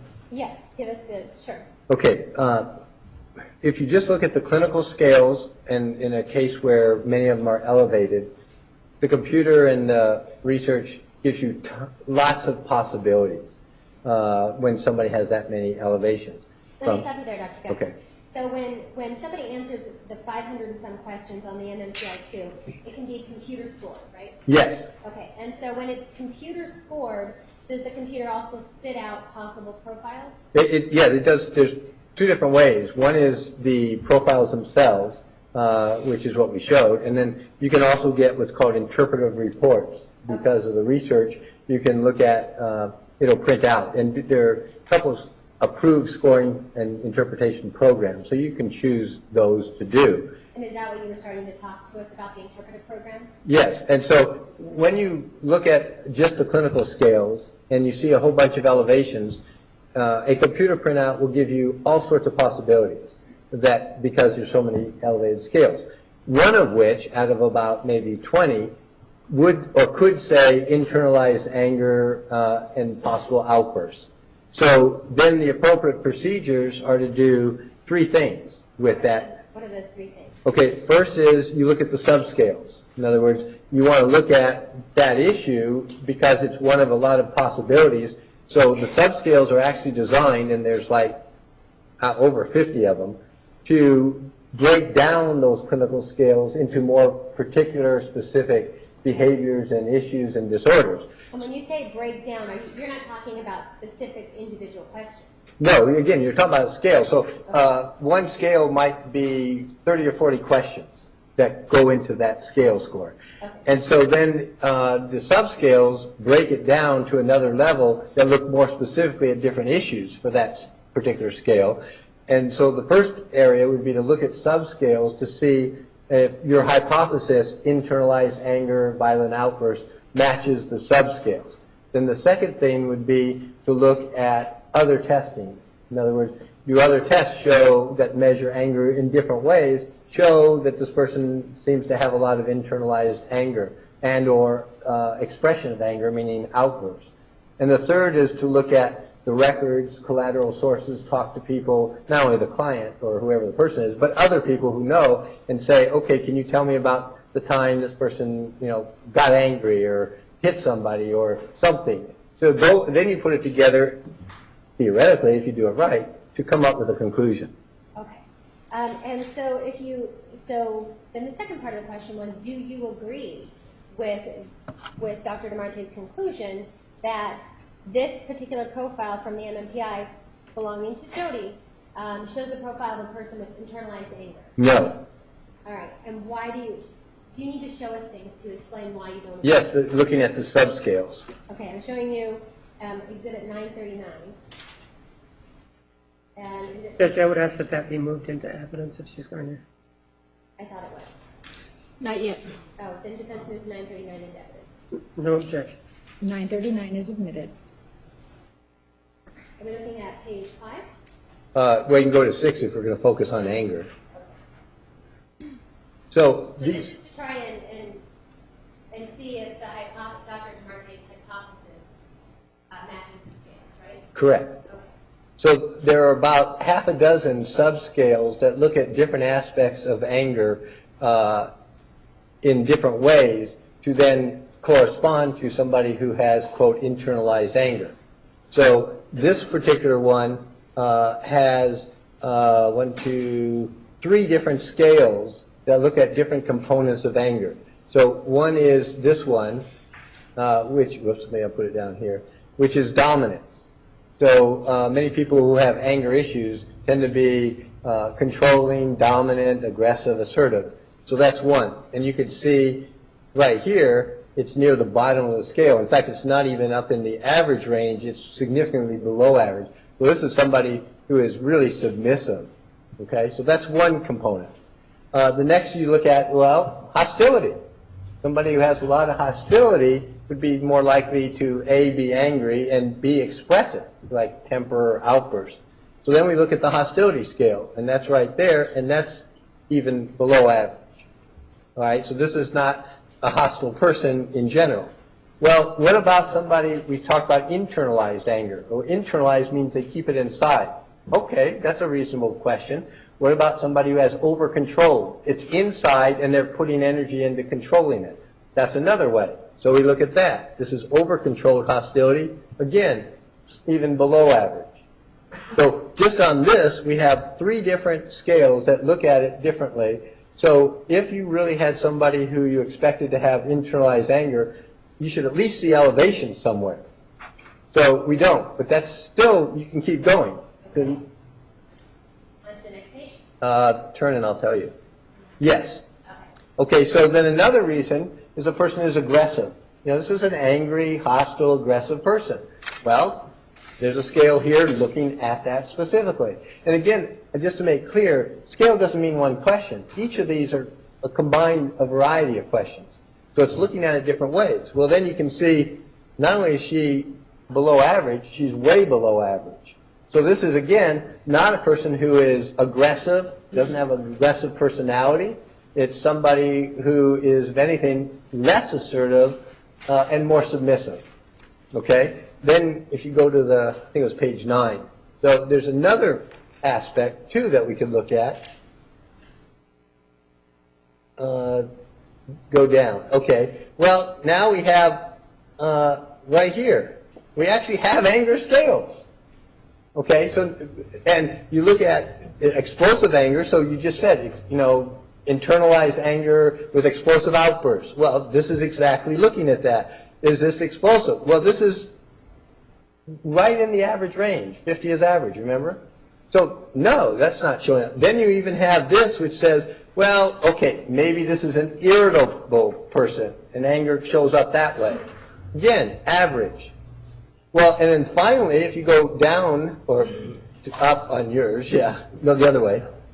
All right, then we have one more thing. So all these scales are exactly what you're supposed to be doing to come to conclusions. So now you have this one, go back, no, I want up here. That's the one I want. So if you, there you go, perfect. So there's another whole component of somebody who tends to be angry. They rebel at authority figures. They have a lot of attitudes against power. People who are using that, they act out. That's called antisocial attitudes. They generally disagree, rebellious type. And again, way below average. Just one that's more likely to comply. Now, one other thing that's interesting is, well, you know, we have a history. She's actually killed somebody. We have history in adolescence of her fighting back and other things. Well, so this actually goes to, well, has there been any antisocial behavior? Well, actually there has been. And that's what that test shows up. So once you've committed antisocial behavior, that shows up there all the time. and it does. But none of the other scales, nothing that measures anger, nothing that measures hostility, nothing that measures explosiveness is even close to average, or it's in average or below. So every scale, it's not like we had one or two, every scale on this one test that is specifically designed to look at that contradicts the conclusion of internalized anger with explosive outbursts, or whatever the comment was. So that's step one. Okay, before we get to step 2, I'm going to ask you about this antisocial behavior. Yes. Is that a particular scale then that means that she could be diagnosed as antisocial? No, this is history. So if in adolescence you use drugs, if in adolescence you dropped out of school, if in adolescence, I mean any time in your life, if you did any of those behaviors, this will always be elevated because this is history. It doesn't change. So if you rebelled against your parents, I mean, there are questions that deal with that. That's why it's not called antisocial personality. It's specifically called behavior. Have you ever committed a behavior where you rebelled or acted against authority or acted out in your life? Well, somebody who commits a murder, for whatever reason, that's an antisocial behavior. I mean, that meets the definition. So this is going to be elevated from here on, no matter when she would take the test, because it would always ask those same questions, and that history doesn't change. Does that make sense? Yes. Okay. So then step number 2 is what? Well, step number 2 is now you look at other tests. Remember, we and everybody else have given dozens of tests. Well, a lot of them have anger scales. I mean, Dr. Marty talked about the TSI and was trying to say why you can't use that anger scale because of face validity. But everybody who's given the TSI, that has anger scales. A lot of other tests have anger scales. Didn't make a difference who gave it, when they gave it. Anytime there was a scale dealing with anger, it was average or significantly below average. So we have consistency. And these all ask questions completely different ways, looking at it from all different angles.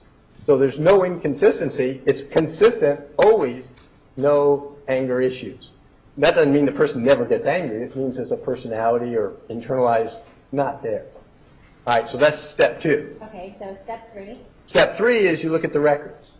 Well, first does the person themselves indicate that they've gotten angry or blown up or hit somebody, but you don't stop there, but you ask. And no, there's no record of that, other than obviously why we're here today, is the murder obviously occurred. Then you ask other people who have known her from childhood through adulthood, people who have been around her, ex-boyfriends, family members, collateral sources, different people who have different contexts. Have they seen violent outbursts? Has she ever hit anybody? Has she ever attacked anybody? Does she have a bad temper? Things like that. And so when you look at the records, for a good 10 years, nobody's reporting it, except for one person, which we'll come back to. When you look at past, then it looks like in adolescence, she rebelled back against her mom, who was, remember, hitting her with the spoon, and father, and she rebelled back and fought back at times. Oh, yes. Never initiating. Nobody ever said that. But Aunt and others talked about, yes, she would strike. We also have somebody who says she got really frustrated and put a hole in her wall when in adolescence. Well, that would fit in there. But again, nothing directed at other people. So you have maybe 2 incidences in, 15 years?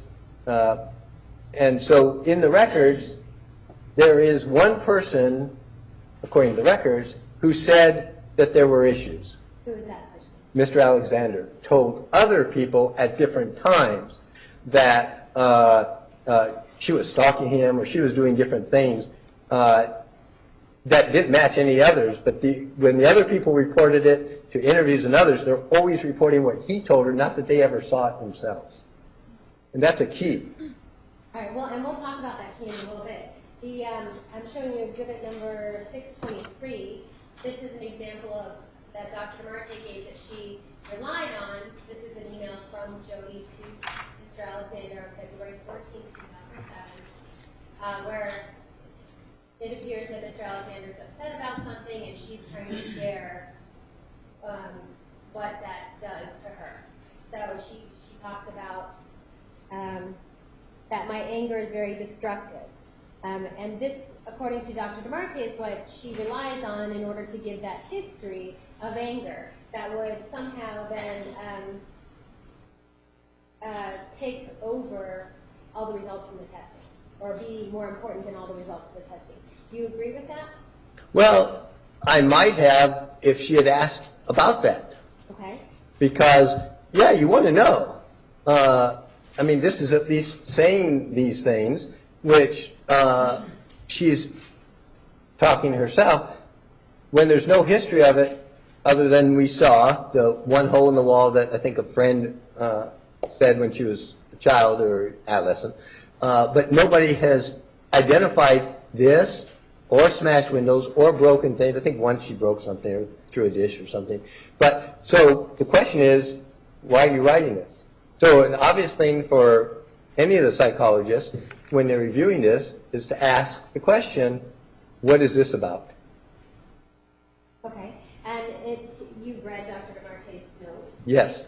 And did she do that? Did she follow up with Jodi in any way to point before she relies on this and this one email to support her theory?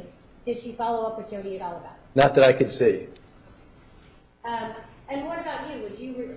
Do you rely on this? No, well, I asked the question because we saw it in the records.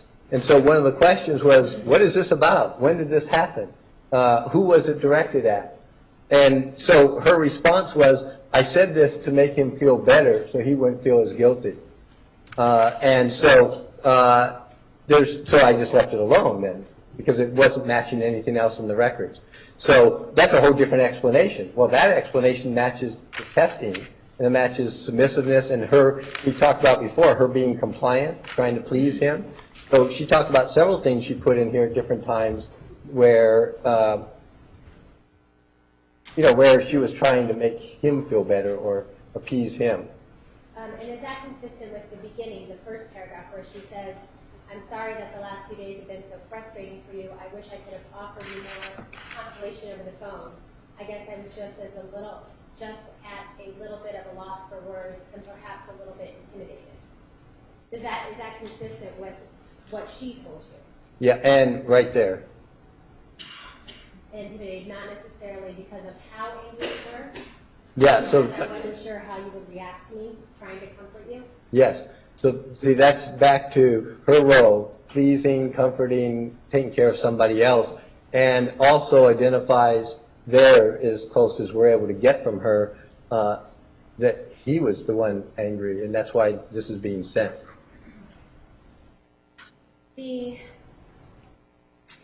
What you're talking about is when you're interpreting this MMPI, you're talking about looking at the whole picture. Is that right? Yes.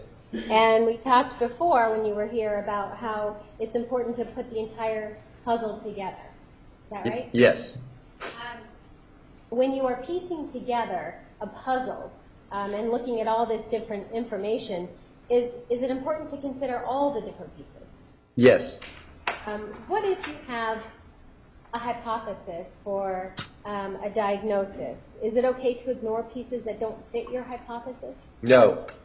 What if you are trying to disprove what another psychologist has said about his diagnostic impression? Is it okay to ignore the pieces that fit his diagnostic impression? No.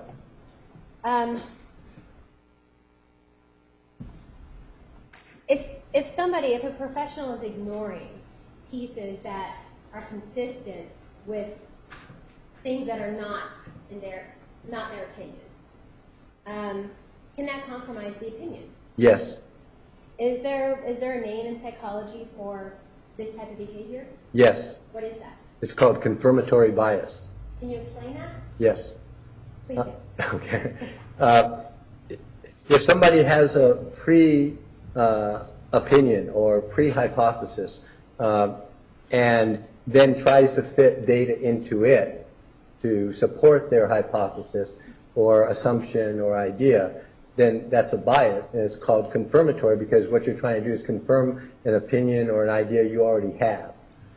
So that's contrary to what should be done, which is trying to explain what what the picture is. You shouldn't have an opinion until you put the picture together. If you come up with opinions ahead of time, then that could bias you. So there's a variety of things that people are trained to do in our profession to try to avoid confirmatory bias, and one of which is not make up your mind ahead of time until you see as much of the data as possible, and then to test it. So if I have something that is against my hypothesis, let's say I've reviewed a bunch of tests and I say internalized anger, okay, and then I look, does everything fit? Well, when things don't fit, then I can't ignore them. I have to then either modify my hypothesis or figure out what's going on.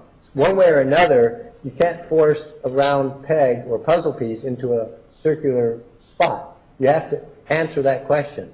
Okay, why? If this doesn't fit my hypothesis, is there an explanation that would still make sense and my hypothesis would be correct? Or is my hypothesis incorrect? So you got to keep playing with this puzzle, moving pieces around until it forms the picture that doesn't have a lot of information or data points or others that contradict your hypothesis. Okay.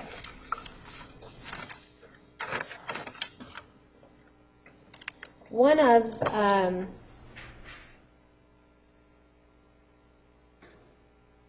the things that Dr. DeMarte relied on are some statements from people who used to work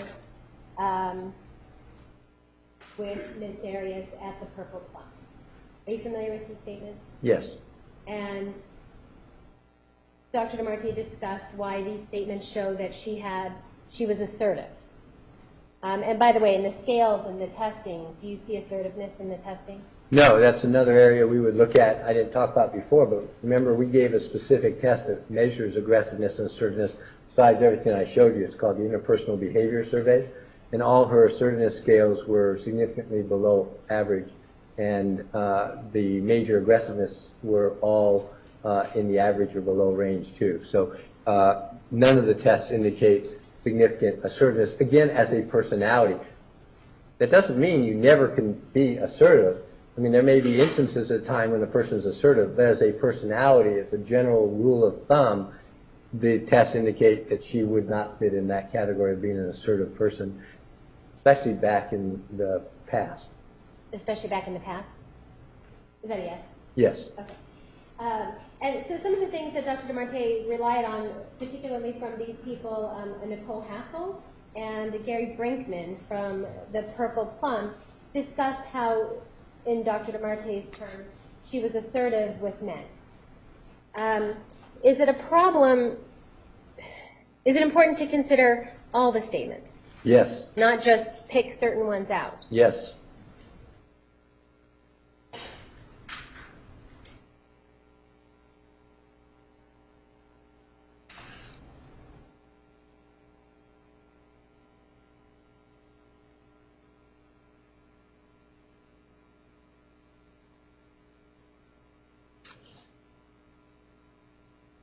Dr. DeMarte also discussed the fact that she, in her opinion, there was no domestic abuse. There was the relationship between Mr. Alexander and Jodi was not domestically abusive. Are you aware of that? Yes. And in some of these statements that we're about to look at, is it important to consider more than just the single statements that's going to support the hypothesis that there is no domestic violence? Yes. Just may approach. You may. I'm showing you what's been marked 942, 943, 944.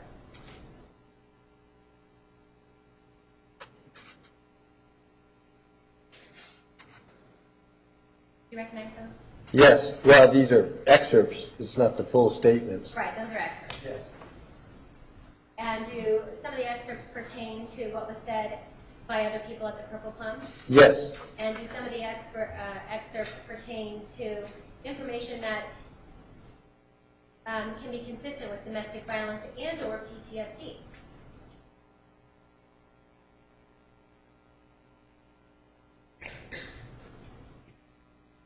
Yes. And you're also aware that Dr. DeMarte opined that Jodi does not suffer from PTSD. Yes.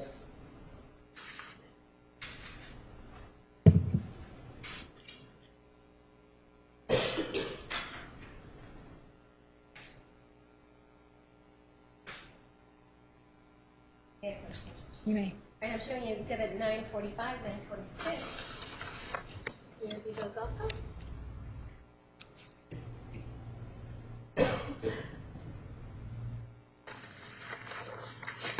Yeah, again, these are either one sentence or two sentences out of statements.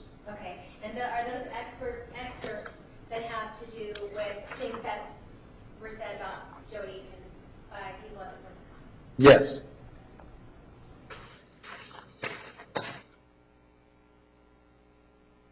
Judge Defense moves in 944, 942, 943, 945, and 946.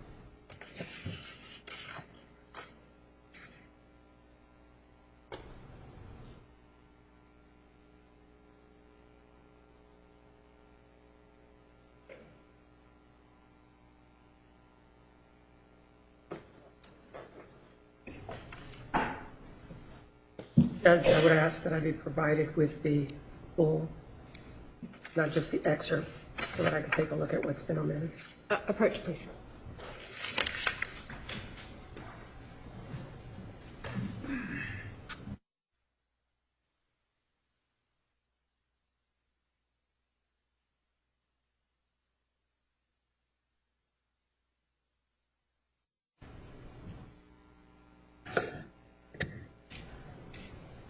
Exhibit 942 is admitted.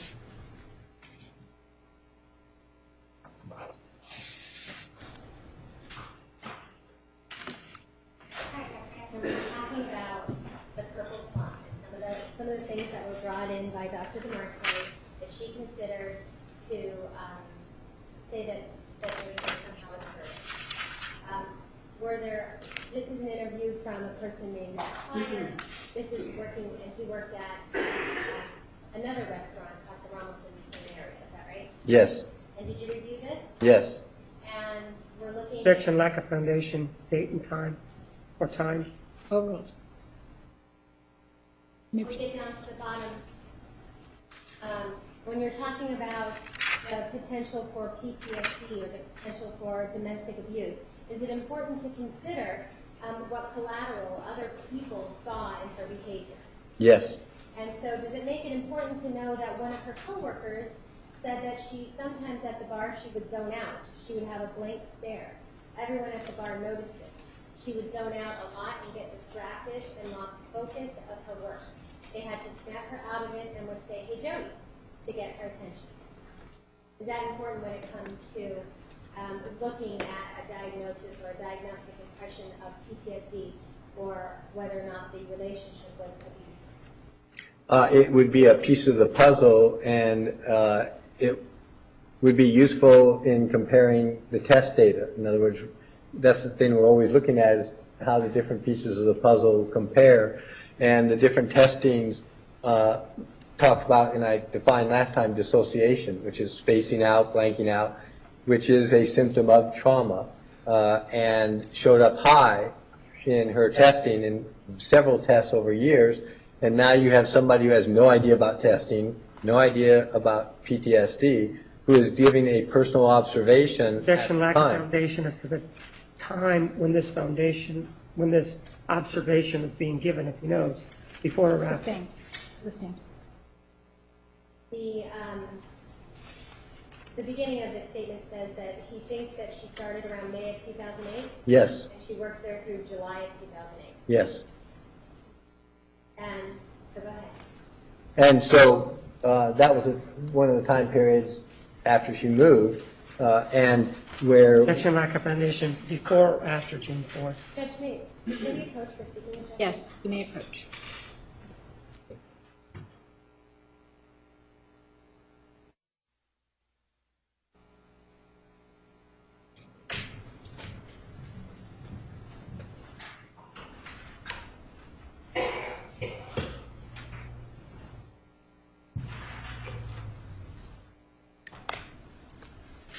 So you said that this is a data point, in other words.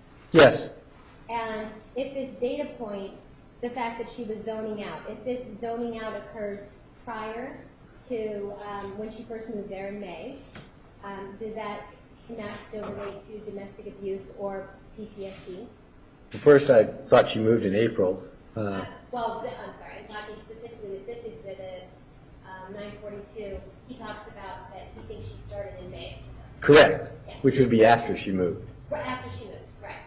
So in other words, when we're talking about her zoning out and getting distracted, if this type of behavior is occurring prior to the confrontation that occurs on June 4th, is that an important data point to consider? Yes, If this behavior of zoning out occurs after the confrontation that occurs on June 4th, is it important still? yes, Either way, is it something that is a data point that should be considered? yes, or 2 data points. It could be, if it's before and after, they would be separate data points. Okay. And then the second part, we see that there was a lot of guys from the Purple Plum, older guys, who came in just to see her at the bar. Yes. And when Jodi left, they didn't come back. All right, Judge, may we approach? Yes.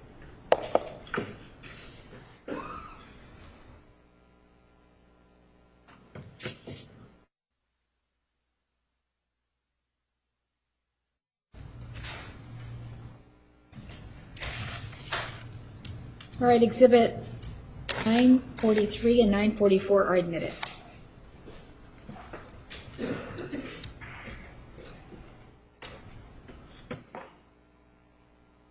All right, Dr. Geffner, Exhibit 943, this is an interview with Gary Brinkman. He's one of the employees from the Purple Plum. Yes. And he says, first of all, he talks about knowing her since she was 17 years old, but that's when he first met her, when she applied for a job as a server, but there were no openings at the time. And then he says he doesn't see her again until April of 2008. Do you see that? Yes. And in April of 2008, was Jodi 27, almost 28? Yes. So basically it had been just about a little over 10 years. Yes. And Mr. Brinkman then said that the second time when he saw her in April of 2008, she seemed different. There was no emotion. She appeared very flat. Yes. Is this a data point for you? Yes. In what way? Well, we have different people observing her during that time period who are talking about A, a changed personality, and B, the way she came across. You heard the one we just read says spaced out. This one says no emotion, flat. Again, those are consistent with trauma. They're also consistent with somebody who's dissociating and separating out emotions from behaviors and thoughts. So it's just another piece of outside data that tends to support the testing that indicated those things. Okay. And let's look at 944. This is an interview with Arturo Rodriguez. Arturo was the manager of Pieces Back Together restaurant that she worked at. Yes. Is that right? Yes. And that Jodi was hired for a bartender position. Yes. And he specifically says that she was respectful and at first attentive, and she had a lot to learn about bartending. Do you see that? Yes. And she became very distracted. Yes. Sometimes she appeared sad and looked like she wanted to cry. She would go into the bathroom a lot and come out looking as if she may have been crying. Do you see that? Yes. And now the fact that he hires her in Wairika, does that give you a timeline of when this would be? Yes. When would that be? When she moved there. Okay. And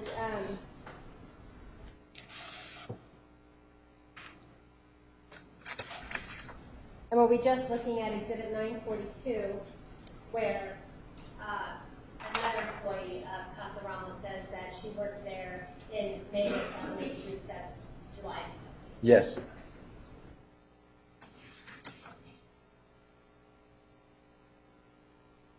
He also talks about how she was with the customers. Jodi was always nice to customers. She always very appropriate with them, was never inappropriate with men or other customers. She had some regular male customers and friends who came to visit her. He talks about her dress. Jodi always dressed nicely in black pants and a white shirt, the uniform, overall she was a nice person. And then you see just description and descriptive information of who Arturo is. Yes. He's a pastor. Is this are these data points? Yes. Are these things to consider? Yes. And when we look at specifically the comments about she was always nice to customers and she was very appropriate with them, and the specific statement was never inappropriate with men. Do you see that? Yes. Is that in direct contradiction to what Dr. DeMarte relied on with regard to what people said about her at the Purple Plum? Objection, lack of foundation. He didn't work at the Purple Plum. Overall, do me answer. The other, yes, contradiction to other statements, yes. Okay. And when you're considering statements like what was said by the people who worked at the Purple Plum, is it important to consider who those people are? Yes. Is it important to consider if there's any other contradictory information? Yes. Is it important to consider, so when we talk about contradictory information, do you see right here some contradictory information? Yes.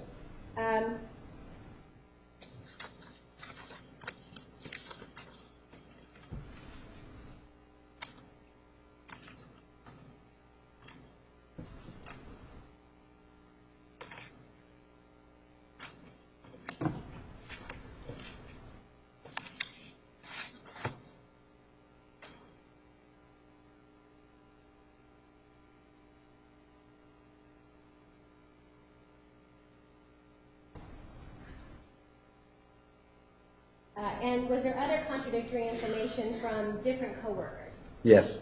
And so later on, we have a statement from coworker number 1, which is Exhibit 787.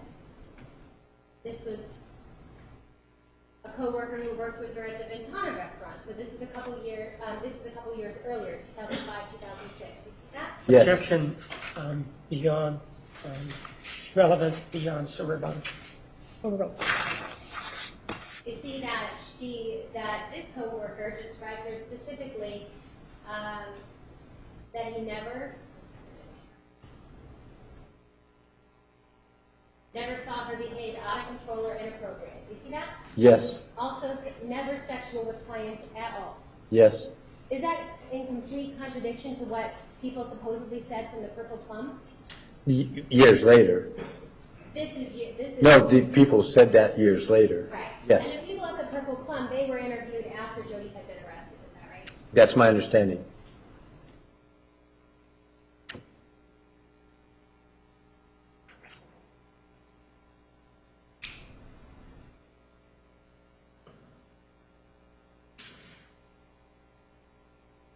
And we have a statement from coworker number 2, Exhibit 788, that is specific to or contradictory to what people were saying, the 2 people at the Purple Plum. You see where it says never at all inappropriate with customers or men? Yes. And you see just above that, never saw signs of her manipulating men at all, never saw her coming on to men. Yes. And this is another coworker from Ventana, right? Yes. But also he employed her as a hiking guide. Yes. So we have these contradictory statements along with somebody, Mr. Rodriguez from Casa Ramos, all contradict what people were saying at the Purple Plum. You see that? Yes. Judge, may we approach? Yes.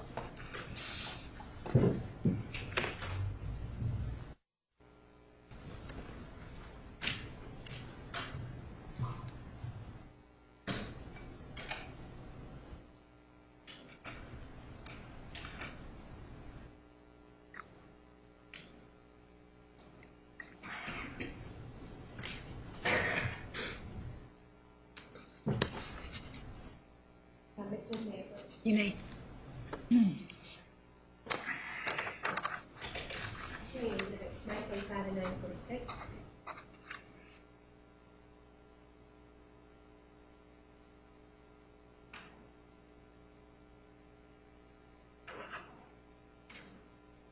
Yes. Is this something that you've reviewed? Yes. And are these, again, excerpts about some of the things that were said are these excerpts about people at the Purple Plum Yes. and some of the statements that were made? Yes. And are these excerpts that you used as data points? Yes. Are these excerpts that you believe that Dr. DeMarte should have also considered? Yes. Judge Defense Movement 946 and 945. Objection, lack of foundation. Which statements?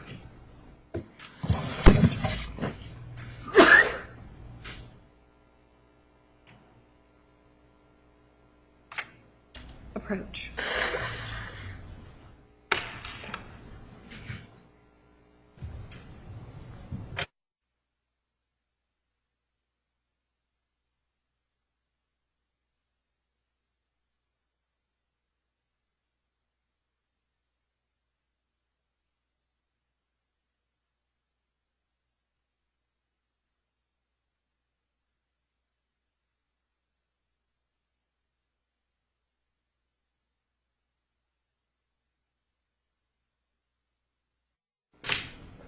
Exhibits 945 and 946 are admitted.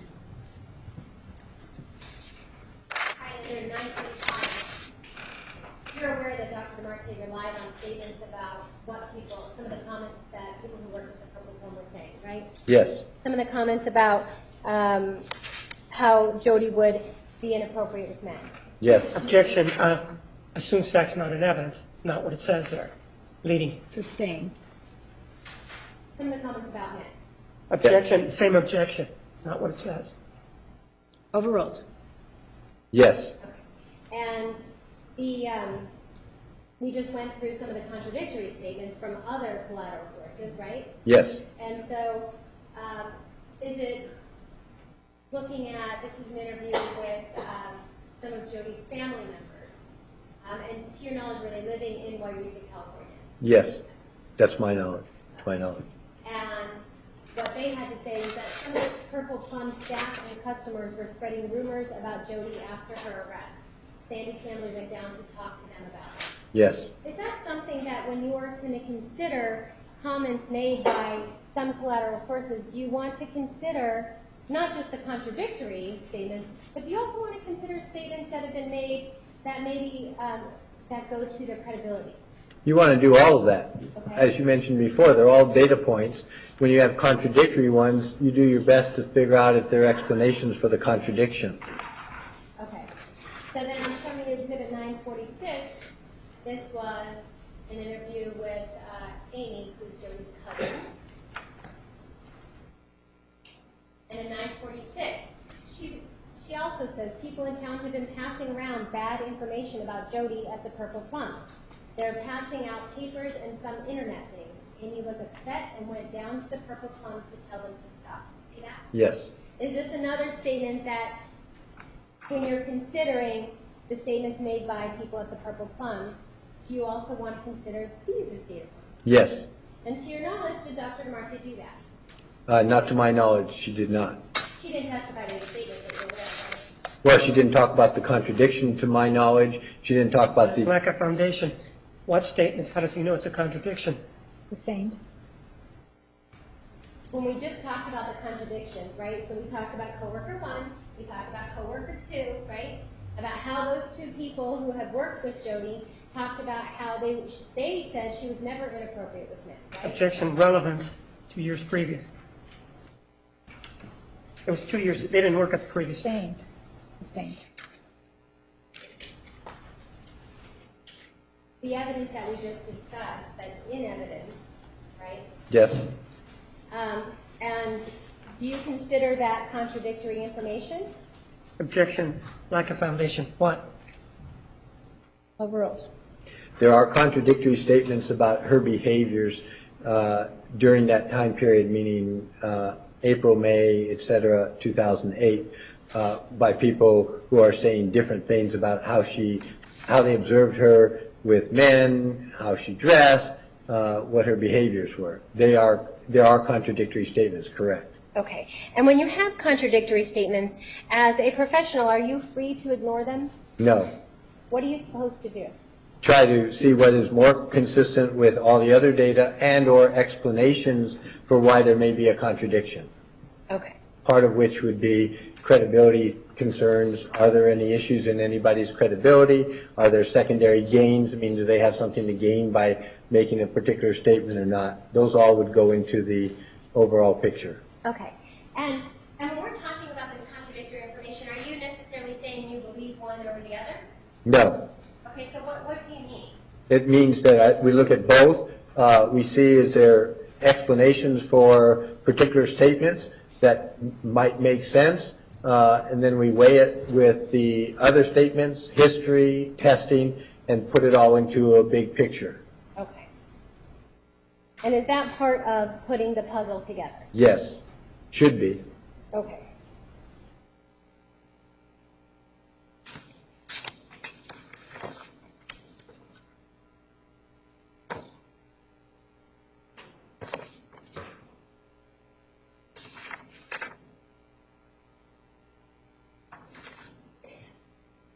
All right, one of the other things that Dr. DeMarte testified to that she relied on were statements made by childhood friend Zaina Carranzo. Yes. And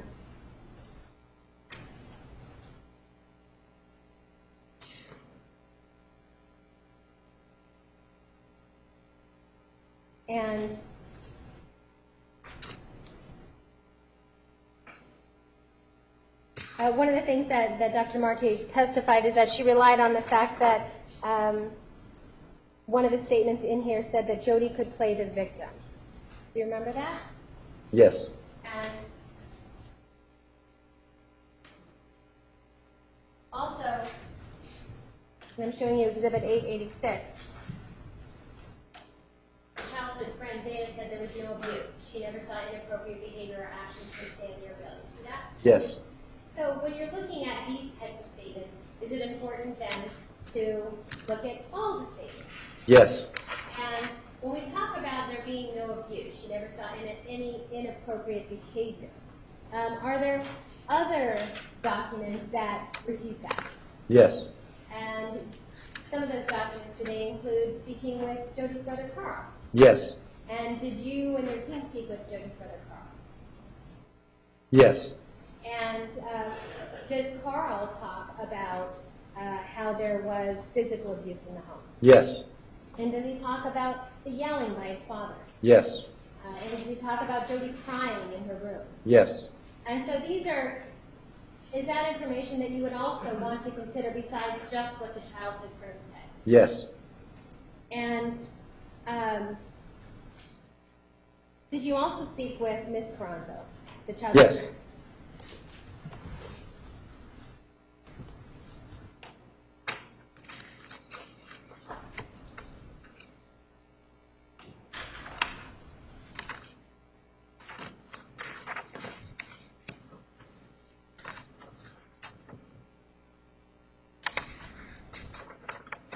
And in speaking with Ms. Carranzo, was there questions were you attempting to follow up on the statement with regard to Jodi playing the victim?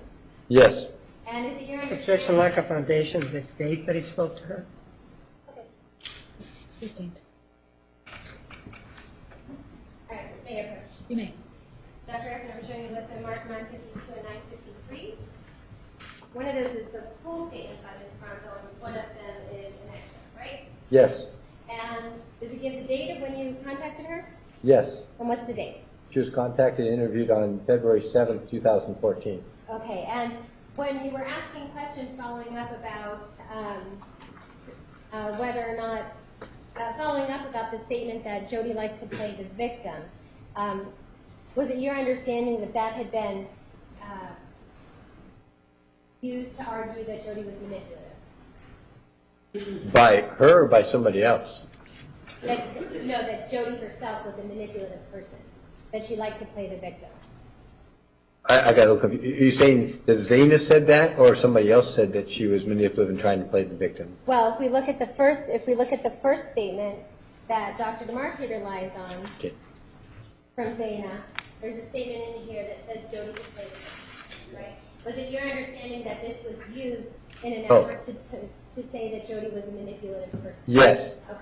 And so when you interviewed, when you and your staff interviewed Ms. Carranzo, did you follow up with that issue? Objection, lack of foundation. Him or his staff? Sustained. Was it you or your staff? That one was Dr. Platt. Okay, Dr. Platt interviewed her. And then did you review the statement? Yes. And did you also have conversations with Dr. Platt? Yes. And in reviewing,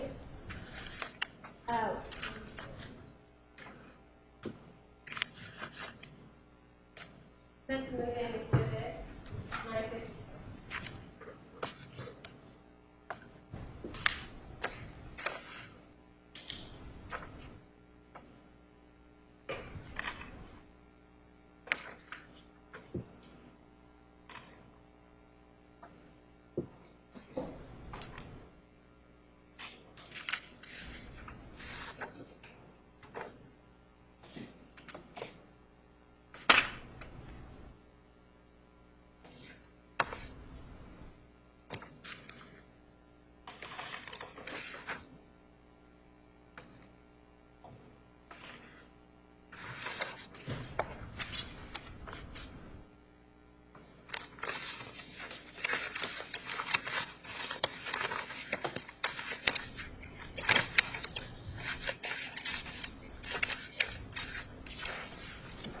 I have no objection, but there's an issue.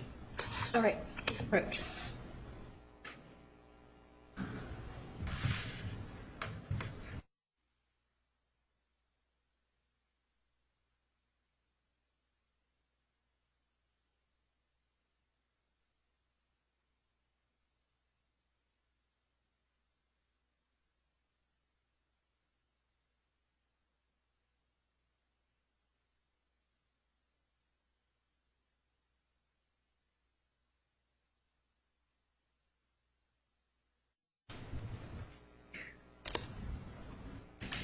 Exhibit 952 is admitted. Ladies and gentlemen, we're going to take the afternoon recess, 10 minutes. 10 minutes, please remember the admonition.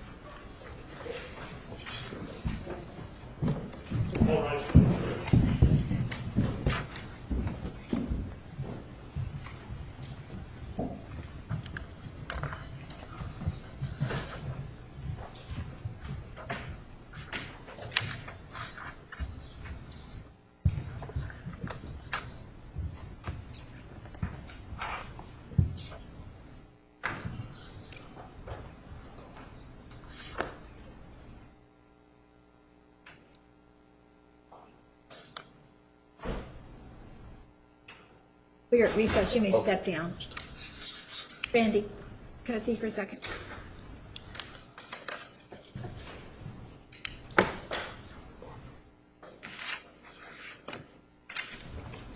And in this interview, you said you were following up with whether or not she ever thought or said that Jodi was manipulative. Yes. And we see here that she never said that Jodi was manipulative. She said she never said that. Yeah, exactly. Yes. And that she only saw her get mad at her mom. Yes. And is that fit a pattern that you've seen with, well, let me move on.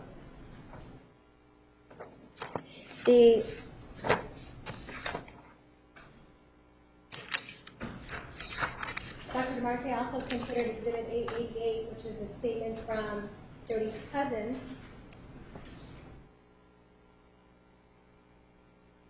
that the cousin knows of no physical or sexual abuse to Jodi or other siblings. She never saw them get spanked.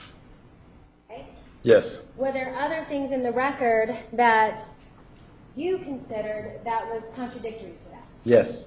And one of those things was that statements made by her brother Carl. Yes. And we talked a little bit about that earlier. We said at 783, when Carl talked about how Dad would use his hand to spank them. Right here. Yes. He had a big belt that weightlifters used to support their backs and spank them.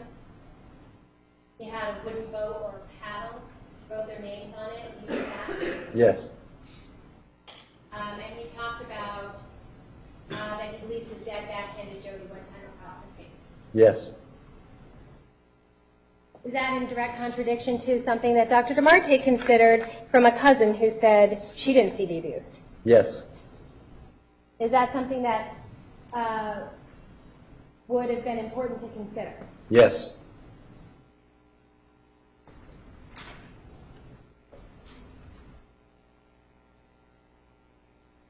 And what Carl had to say about their childhood, is that consistent with other records you reviewed Yes. with regard to Jodi's upbringing?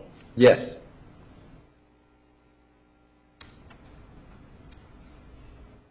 There were, in your review of the records, you obviously have statements that were made by Jodi, right? Yes. And those statements were made in interviews Yes. to different professionals. Yes. Statements were made in prior testimony. Yes. Statements were made in her journals. Yes. And did you review all those items? Yes.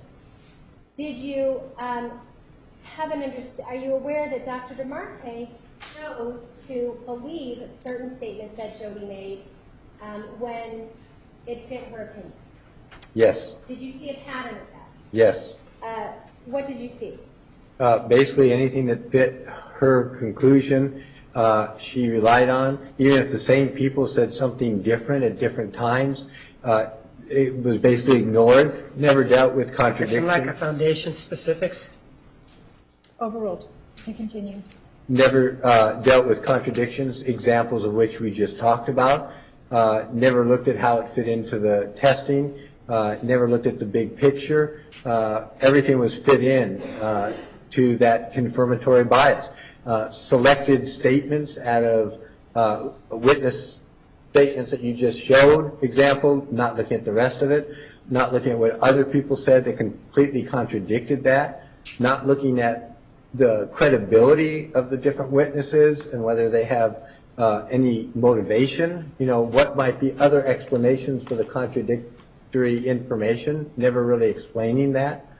Are you aware that Dr. DeMarte recently conducted two recent interviews Yes. of collateral witnesses? Yes. And those interviews were conducted in December of 2014. Yes. Do you know who those interviews were conducted of? Yes. Who were they? Lisa Andrews or Diodoni, and Sky and Chris Hughes. And do you have any concerns with those interviews that Dr. DeMarte used? Yes. What are your concerns? Both have given either statements in the past, we have records in the past, we have emails, we have texts, we have things that were done way back at the time, which are likely more reliable, and then we have contradictions of what they're saying now, but they have other reasons for perhaps not remembering things correctly or giving different answers. What do you mean other reasons? Well, secondary gains means, is there a reason for somebody to change their mind or to give an opinion? So secondary gain means, do they have something to benefit by saying certain things? So Hughes, for example, have written a book that they're trying to sell. And so there's definitely motivation to say things in a certain way. And we have the records. I mean, you saw them when I testified before. We have their emails. We have those records that are more reliable because they're written at the time. So what they're now going back and saying what they said way in the past, a few years ago, is nowhere near as reliable if they contradict. And they have secondary gains. Other people there are religious issues. I mean, if they admit to sex, then that could be significant ramifications in their church. So you go back and look at what they said originally, and at least, if nothing else, don't ignore them. I mean, all of a sudden somebody says, oh, well, we meant it was a joke. Well, that's not what the records say 5 years ago. So all of a sudden, the credibility becomes an issue. And are you aware that Dr. DeMarte, did she seek out these interviews? As far as I know. Are those the only two interviews, recent interviews, that you know she did? As far as I know, yes. That's all the records we received. For interviews. For interviews? Yes. You mentioned it once before. Did you notice in between Dr. DeMarte's opinion and versus the records, did you notice a tendency to accept Mr. Alexander's statements as true when it would fit her opinion? Yes. And Are you aware that other people have reported negative things about, well, are you aware that other people have reported negative things about Jodi? Yes. And Dr. DeMarte discussed some of those things, right? Yes. Where did that information come from? As far as we could tell, they all came from Travis himself. We could find no evidence or records where any of those people actually observed what they said, saw it firsthand, or had any firsthand knowledge. It was all based on what Travis had told them at one time or another. And did you see a tendency for Dr. DeMarte to rely on these statements? Yes. And these would be statements made by friends of Mr. Alexander, Yes, or roommates or others. roommates. Is that evidence of confirmatory bias on behalf of Dr. DeMarte if she's relying on certain statements to be true when there's no corroboration? That is a potential problem, yes. And do you have issues with relying on statements without checking the other contradictory information? Well, yes, especially if you don't have an explanation. To ignore everything that's contradictory is not appropriate. It's misleading. And to just choose and select statements here or there out of thousands of pages is just not the way you're supposed to do a forensic evaluation. Okay.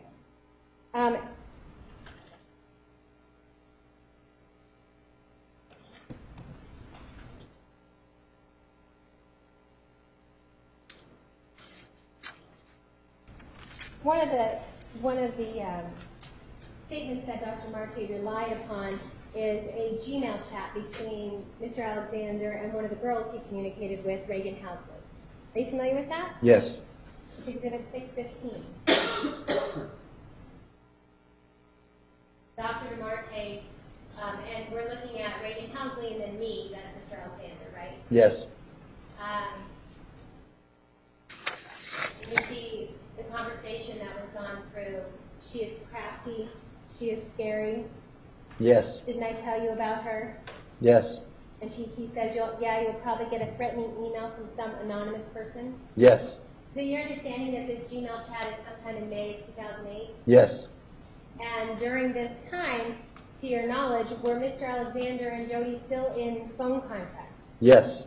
And besides phone contact, do we actually have an audio recording of them having phone sex? Yes. And during that audio recording, do we actually hear Mr. Alexander's own words talking about wanting to come visit Jodi? Yes. Is that consistent with what you have here? She's scary. I'm going to get a threatening email from her. No, it is not, because he's the one initiating, saying he wants to come visit her, and as you saw in the journal, she's reluctant to do it and says, I'm afraid I'll get sucked back in, and so he's initiating all that, the conversations, the text messages, etc., and it's continuing with no fear, no evidence of any of this. And so this is very contradictory, and again, as we see looking through this, Reagan doesn't have any firsthand knowledge. It's all this is what Mr. Alexander is saying to her about Jodi. And what he's saying to her, she asks him, and she's stalking you? And he answers, yes. Right? Yes. And she says, persistent. He says, no, crazy. Yes. And this is all during the time when he wants to go and visit her in California. Yes, and after with the sex tape and trying to get together with her, conversations that he's initiating. So, on one hand, we have these statements made by Mr. Alexander himself, as far as we know. It's his Gmail chat, right? Yes. But on the other hand, we have this contradictory behavior, right? Yes. So, as a professional, how do you deal with that information, all of it? Well, when you start seeing a pattern of that, which we did, as you showed when I was here last time, where several women are being dealt with at the same time, that's when we define a manipulative relationship, where somebody is acting in a very manipulative way to benefit themselves, and this is just one example of many of those conversations that we saw with different people all during that month of May. Okay.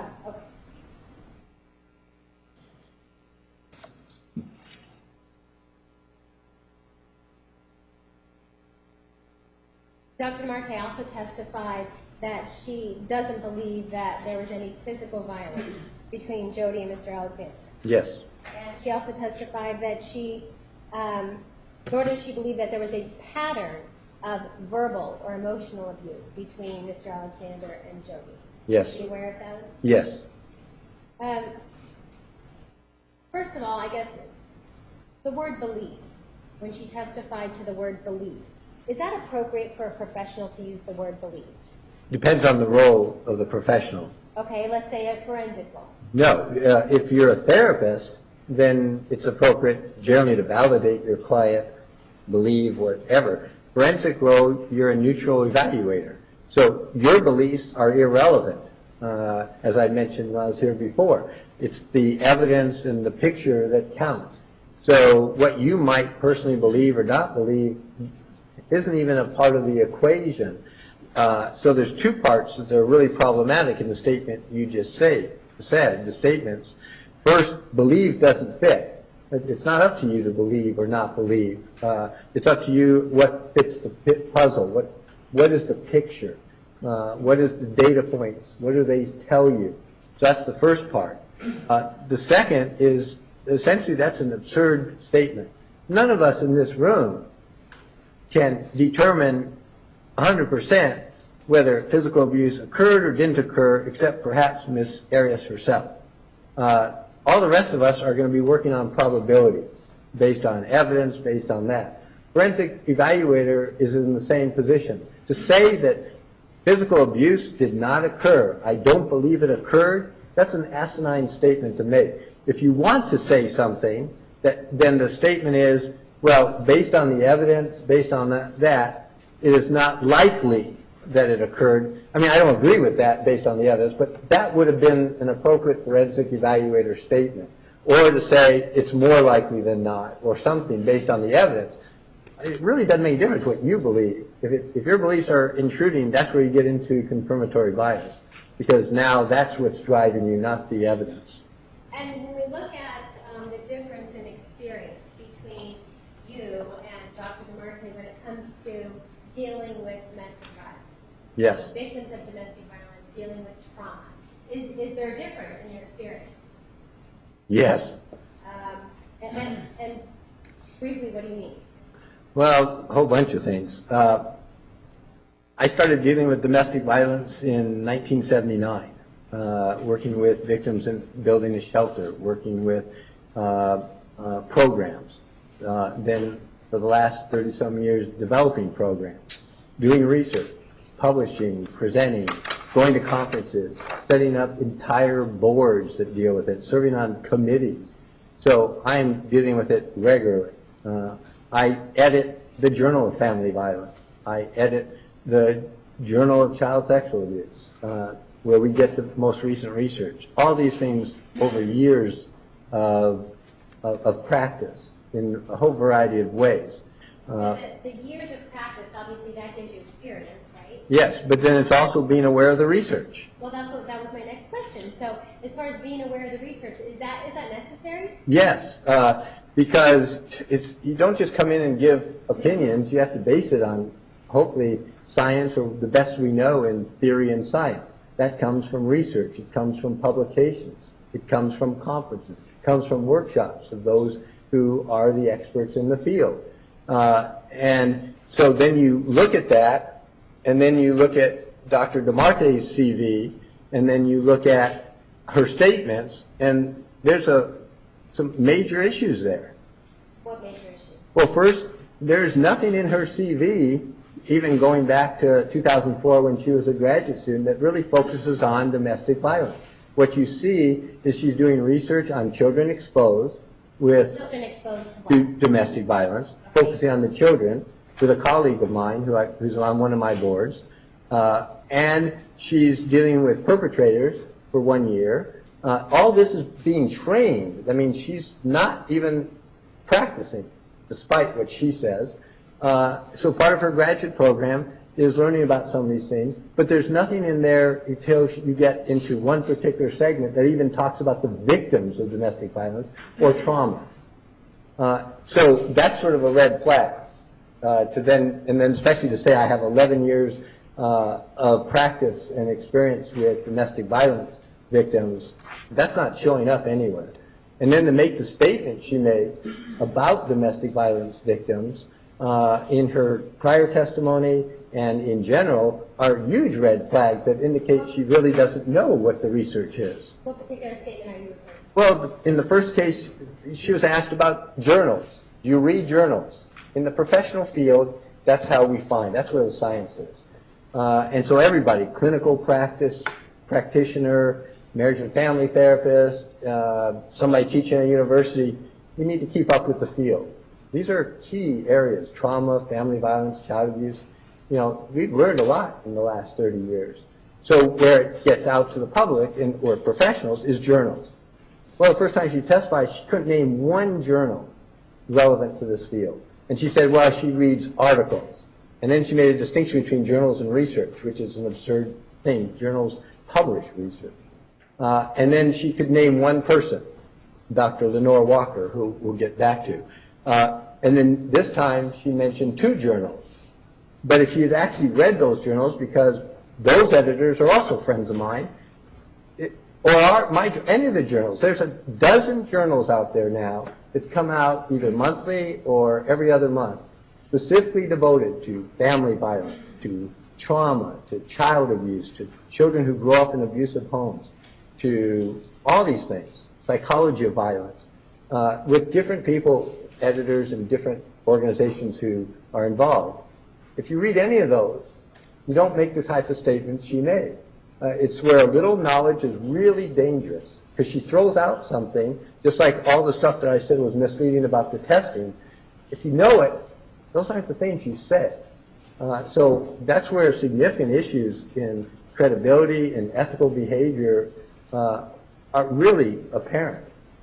Are you aware that Dr. DeMarte said she relies on Dr. Lenore Walker's work when it comes to battered women syndrome? Yes. And does Dr. Walker call it battered women syndrome? Well, she does call it, because she's the one that coined the term back in 1979 with her first book. But since that time, she has modified, because we've gotten a lot of research on what happens in domestic violence, what happens with trauma. So she's modified her approach, which is what a good clinician, a good researcher will do as we learn more. And so she's come out with additional books since then, and publications about that. So there's like 2 other versions of the battered women syndrome book. One that came out about maybe 15 years ago, and one that came out about 6 years ago, that talk about how the field has evolved, and what, if you're trying to assess a domestic violence victim, what you look for. And Dr. DeMarte referred to the book and to Dr. Walker, but apparently doesn't know what Dr. Walker really is talking about, because what she said doesn't match what Dr. Walker says. So Dr. DeMarte testified that she is aware of Dr. Walker writing a more recent book in 2009. Correct. That's the 3rd edition of the battered women syndrome. And then she's come out about 2-3 years ago with a follow-up, which deals with treatment of adult survivors of violence and abuse. Okay. And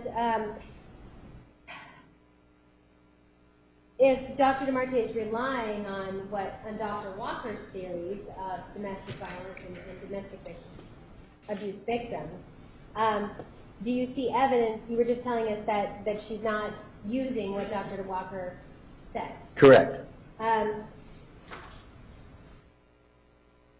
Give me one second.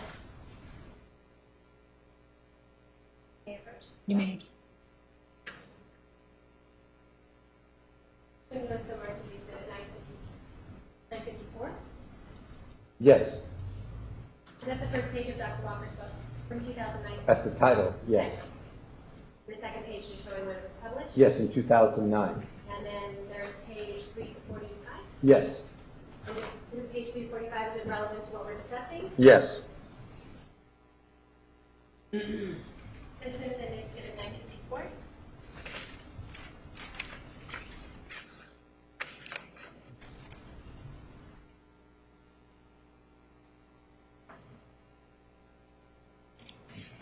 No objection. 954 is admitted.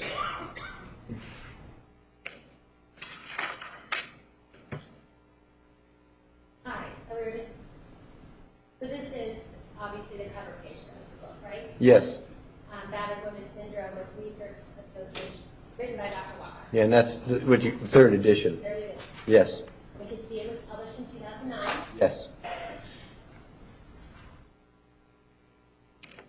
We're going to the relevant part of the book, page 345. Yes. Now, page 345, there's talk about power and control, cycle of violence, and learned helplessness. Yes. In making the opinion that Dr. Marte does not believe there was domestic abuse between Ms. Alexander and Ms. Arias, can you see anywhere in the record that Dr. Marte considered what Dr. Walker says, power and control, cycle of violence, and learned helplessness? Not really. She focused on the stuff from a long time ago, part of the stuff from a long time ago, which Dr. Walker has now moved. What Dr. Walker has done, and this is some examples, is she's moved into what's called trauma-informed services. In other words, now that we've learned about trauma, really realizing that battered women syndrome would be a possible subset of post-traumatic stress disorder. In other words, that's the traumatic event that would have led to PTSD. So she's taking a trauma approach. And that's what her new books are about, too. That's what her presentations and lectures and things are. And so she's saying that this is a particular study, but the idea is what we look for, even more importantly, in trying to determine whether somebody is a victim of domestic violence, is looking at power and control issues, looking at the cycle of violence, and looking at learned helplessness. And if you remember the first time I was here, we went through those with showing you what a cycle was, showing you about the research on learned helplessness, talking about different aspects of power and control, which would have been the type of analysis that, from a trauma standpoint, that Dr. Walker currently and for the last 6-8 years has been following, when she teaches at the university in Florida. So it's what we call a trauma-informed approach, looking at PTSD. So that's one of the things. The other thing that even goes back to her second edition, which was years ago, which at least Dr. DeMarte should have learned while in graduate school, if she really was dealing with this, is how you deal with the MMPI when you have somebody who is a potential victim of domestic violence. Do you deal with the MMPI differently somehow if you're dealing with someone who's potentially a victim of domestic violence? Yes. In what way? Well, And I'm sorry, is this according to Dr. Walker? well, it's actually research that Dr. Walker then follows and talks about. The research goes back into the 1980s. And if Dr. DeMarte testified that she follows Dr. Walker and is aware of Dr. Walker's research, then this is something she would theoretically know. Theoretically, yes. Okay, so what do we know then based on the research about how MMPIs are treated when you're looking at somebody who's potentially a victim of domestic violence? What we've known for about 20 years from lots of research, not just Dr. Walker's, but she actually cites this other research and how it was consistent with hers in her second edition even, is that when you have elevated scales, clinical scales, because somebody has significant trauma issues, that the way you really look at a domestic violence victim and try to distinguish between somebody who's a victim and been traumatized is you look at the subscales. And exactly what we did 2 months ago and what we did this morning is you pull out the subscales. That's right out of her second edition, and it comes out of Lynn Rosewater's research from the 80s when they were actually studying the differences and how battered women showed up on personality, because there were significant problems with misdiagnosing domestic violence with all sorts of other things like histrionic or other types of disorders. And so the idea was that you're supposed to look at those subscales, which Dr. DeMarte didn't do the first time, didn't do the second time, and still hasn't done. And it contradicts everything she's saying, just like the anger issues that I was showing you. There's nothing in those subscales that would match Dr. DeMarte's conclusions.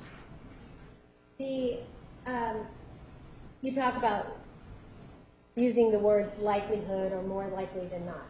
So in your expert opinion, based on your background and training, and then based on your review of the entire record, as we know it, what evidence is there to support the likelihood of Mr. Alexander being abusive to him?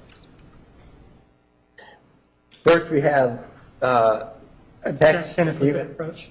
You may.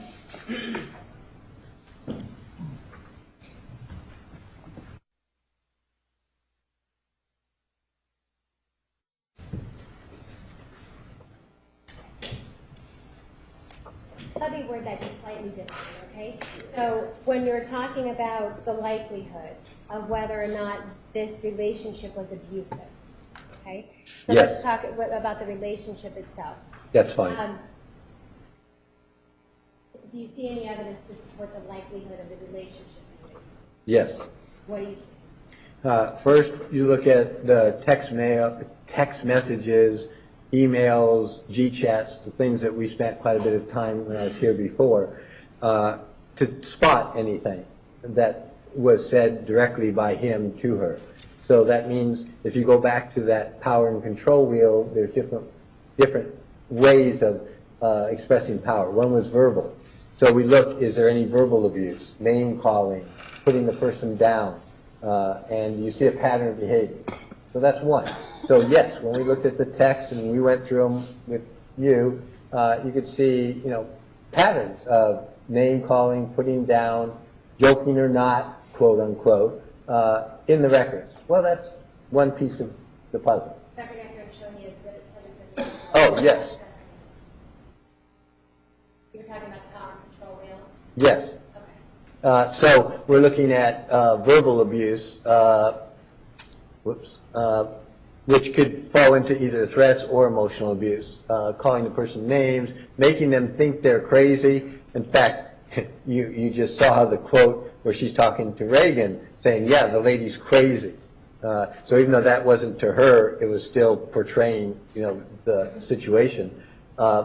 And looking at, verbal, that's one piece of the puzzle. Okay, so you looked at the text messages and the G-chats to pull out to see if there's any information in there about verbal abuse. Then there was. Okay. Then the next thing is, okay, what is the person themselves reporting? So you have interviews going back to 2010 with different professionals that are relatively consistent, reporting various incidents, not necessarily using the term physical abuse or domestic violence, but talking about the behaviors that we've spent a lot of time, the 5 different incidents that there's physical behavior. So you have the client meaning Jodi, saying that, giving you firsthand, at least from her report. So that's a piece of data. Dr. Hebner, let me stop you there. One of the things that Dr. Marte told us is that she, in pulling out some of the specific test questions, again, Yes. She talked about how Jodi didn't identify being abused as a child. Correct. Well, And the word abuse. Did you look at that? That was given in her inventory of pattern changing for abused women. yes. Do you have an opinion as to what that means? Yeah, it's a checklist. The client just goes through and it says, were you a victim of child abuse, physical abuse, child sexual abuse? And Jodi wrote no. And in fact, for a long time, if somebody asked her, she said, no, I got whipped, I got spanked, I got thrown against the wall. It wasn't part of her definition. That's minimization denial. If you asked Jodi back then, are you a victim, are you a battered woman? The answer is no. Labels don't identify. People minimize and deny. That's why we stay away from labels when you look at behaviors. She's always talked about how she was hit with a wooden spoon, how she was beaten, how it left welts, how her father threw her against the wall, slapped her in the face. She was knocked out one time. So even whether she calls it physical abuse or not, we are. So that's not surprising that somebody says, oh no, I'm not a battered woman or I'm not a victim, where you then ask for the behaviors. So yeah, corporal punishment. Oh yeah, they were strict. They disciplined me. They hit me. They did that. But not defining that as child abuse. That's not unusual at all. Okay, so I'm sorry to interrupt you. You were talking about Jodi's report. Right. So then you have that. Both the behaviors emotionally, emotional abuse, verbal abuse, threats at times, anger at times, that she's reporting. Okay, that's not conclusive, but another piece of data. Okay, and it's consistent though over time. I mean, we have one inconsistency, but in general, the same stories to different people. She did not define it as physical abuse or domestic violence. In fact, as you saw with different people, she would say there's even less. Like if somebody asked her about physical violence, she only said 2. She didn't define grabbed on the wrist that left bruises as physical violence. Okay, but what we do, so that's how you get from 2 to 5. But the descriptions of the behaviors are consistent, whether it was Dr. DeMarte, the first psychologist, second, another expert, or myself or my staff. Okay, so that's another piece of data. Then you look at the effects on the person. Okay, well, we happen to have 2 years of journals that are talking about feelings. Do we see a pattern? Do we see an effect? Somebody is being victimized can have an effect, whether it's been intimidation, isolation, etc. Do we see that?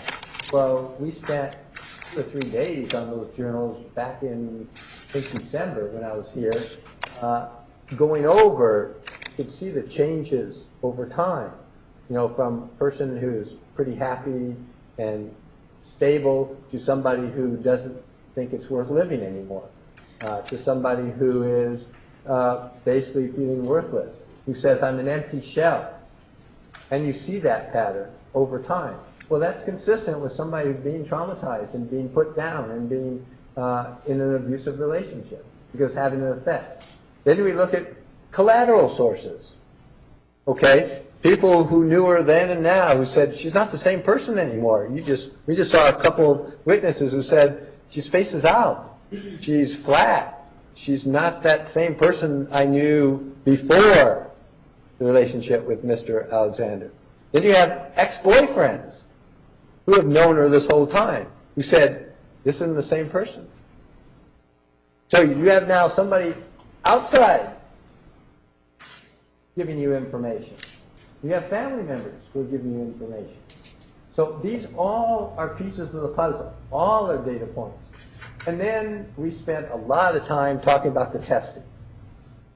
Okay? From going back to 2010, different professionals giving the same and different tests over a 4.5-year period with interviews and other things, and looking at the results.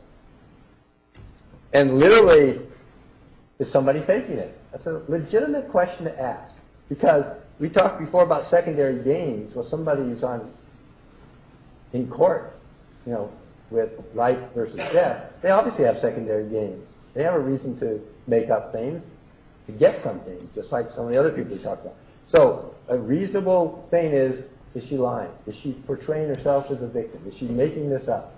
That's a reasonable question to ask. So she has 28 different validity scales over 3.5 years administered by 4 different people on more than a dozen tests. Every which way you can look at somebody trying to fake, she's given. More than we hardly ever get in any case. Not one of those 28 shows up as invalid. Not one. And then you look at what do the results actually show you. What do you have, 3.5 years? You have something like 2,000 questions. And you look at the scales, and you see differences over time.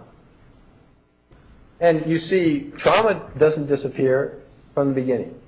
You see a coping mechanism of spacing out dissociation that goes down over time, which is normal, but doesn't disappear. You see suicidal thoughts and feelings of worthlessness that has gone down over time but doesn't disappear. You see depression that is there the whole time. Different levels from way off the scale to above average. doesn't disappear off the time. Off the time? That didn't sound right. Doesn't disappear over time. Sorry about that. Then you look at anxiety. Okay, you got scales the whole time period that is consistent, no matter what test you give. Same thing with trauma. Every test that measures trauma, she shows trauma. So the only way you can dismiss all that is to say every collateral source is lying. We have no idea why, but they are. Everybody who's observed her, who says there are differences, are making it up. Everything she said over the last 4 or 5 years is a lie. She's just completely making it up. Somehow is able to fool every test in the world that even I couldn't fool. And that her behavior, never changed. Objection narrative. Sustained. We were talking about the different pieces of evidence that support the likelihood of this relationship being domestically violent or domestically abusive. Is that what you're going through? Yes. And what about the manipulative aspect of the relationship? Is that evidence that supports the likelihood of domestic abuse? Yeah, because you're looking at, we talked about sexual abuse, exploitation. There's another one of these in here. Do we have any evidence of that type of behavior by the person? And we do. I mean, you saw 12 different women being contacted, told different things over 1 month, people being told about who he is, that's not right, her being told one thing and other things being told to others that contradict it. We just saw an example. I'm afraid of her, she's talking to me, she's crazy, and calling her up. I want to come visit you. You know, that's manipulative. And that's exploitive. And what is the motivation? According to all the texts, Gmails and that, sex. Trying to get sex from whoever can get sex with. So is that exploitive? Well, my definition it would meet. So all those things are consistent with likelihood, which is what I said. I didn't say I know for sure. If anybody tells you they know for sure, then they're not being honest. But you don't know for sure it didn't happen. So you're based on probabilities. And that's what the big picture tries to get to, is what are the probabilities? Objection beyond the scope of the question narrative. Sustained. Next question. You said what are the probabilities? Yes. Is that what the big picture is about? Yes, putting together the puzzle. Does that mean everything? Objection, yes or no? Oh. Sustained. Does that mean everything what? Would fit exactly into this puzzle. We never get everything fitting exactly in, except if you go to the store and you buy one that hopefully has all the pieces. But when you're dealing with real world and people, nothing is ever perfect. There's going to be things, given years of people being involved, trying to remember things, all that. You're going to find some things that don't quite match, that we can't explain. So the question is, how important are they to the big picture? Does the big picture come together without a few perfect... Objection narrative beyond the scope of the question. Overruled. And that's what we try to do. If it's major things, you can't just discount it or ignore it or say, I'm not going to deal with it. We still try to fit them all in. But you're never going to be 100%. Not dealing with complex situations, trauma, domestic violence, real people, real situations. It's very complicated. What about Mr. Alexander's apologies? Hmm. Did we see in the record? Did we see a Yes. couple of examples of him apologizing? Yes. I forgot that one. That's another one. If she's making this all up, what is he apologizing for? So that's another data point, is we do have his apologies. We don't have her journals that say he did this. We have a few things that she let out. He was mean, said harsh things.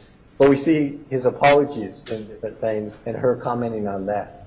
That's another data point. That's why I said you keep going. There's a lot of data points that you put this puzzle together. If you read all of it, if you look at it all, there's a lot. As I said, over 16,000 pages. And when we talk about this learned helplessness and hopelessness, do you see that in the records? Yes. How do you see that? Well, you start seeing it happen in middle of 2007 with some of the things in the journals, especially with the suicidal thoughts. It's not worth living, things like that. You start seeing a pattern. That's how it shows up. And so we put together a timeline to start realizing how many times she's talking about that in the journals. And there's like 2 pages of things over less than a year where you can read where she's feeling helpless, hopeless. I mean, one of the things I do remember that we went over was, I'm a shell of who I once was. I need to get back to where I was. All. Just a minute back there.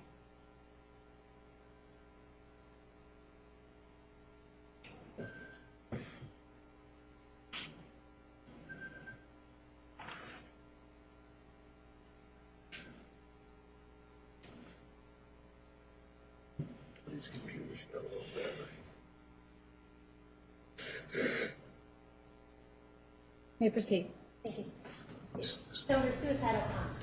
Yes, and that starts showing you what we talked about 2 months ago when I was here, the learned helplessness.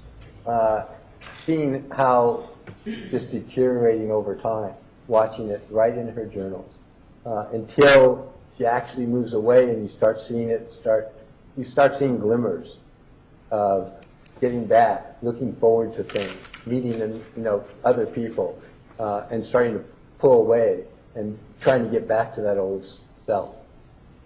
And when you're looking at this information, do patterns play a role? Yes. Did you see patterns of deception on behalf of Mr. Alexander? Yes. What did you see? Well, what he's telling, 2 different routes. Okay. In the Gmails, Gchats, emails, text messages, when he's talking either to Jodi or talking to other people, we see contradictions.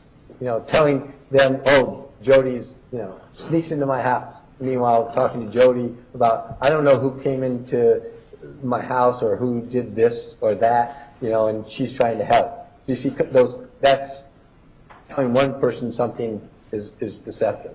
The other thing is what he's doing and what he's saying to these other women to get them to sext, to have sex with him. He's continually talking about how he hasn't had sex, and in fact, I think the term that is in there is 30-year-old virgin, that is showing up in the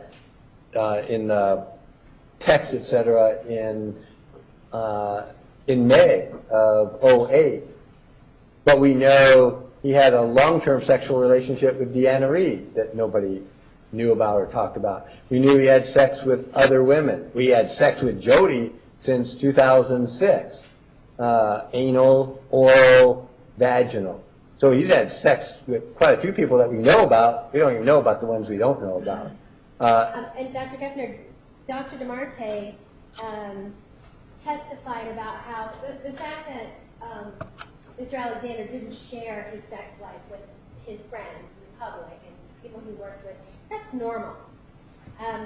Do you agree with that statement with regard to this case? Well, it's hard to say nowadays what's normal. Do many people not share their sex lives? Yeah. Do people boast about their sex lives? Yeah, that happens too. Especially sometimes males, even if they don't have it, they sometimes make it up. So what is normal is hard to say. Being private, that's not an abnormal problem. Not talking to people about it, I wouldn't put any weight as saying that's a problem or not a problem. It's not a big deal. Do you see, are things different here, though, as far as, in other words, based on the records, was he just keeping quiet about his private sex life, or was he doing something else? He was doing something else. What was he doing? Well, he's being private about telling everybody else he's involved with. He's not advertising that, by the way, I just texted 3 other women to get them to come over, not just you. So he's obviously not Foundation, doing lack of that. foundation, which 3 women and what sex? Sustained. What other women was he contacting? Well, in May, we gave you that chart that we put together, I and my staff, that listed, over 12 women just in the last month or two that he was having conversations with, almost always about sex, and either try to get him to come over or something like that. So I'm not talking about, yes, that. I'm showing you Exhibit 841, and these are a list of the women in the records we can tell he was speaking with, right? Yes, these are only the ones we could find in records. I have no idea if there are others. Okay. And out of these, did you see sexual conversations having to do with Chriselle Stockwell, Yes, Maria Avila, yes, Chaitanya Lay, yes, Nicole Broadhead, yes, Reagan Housley? yes.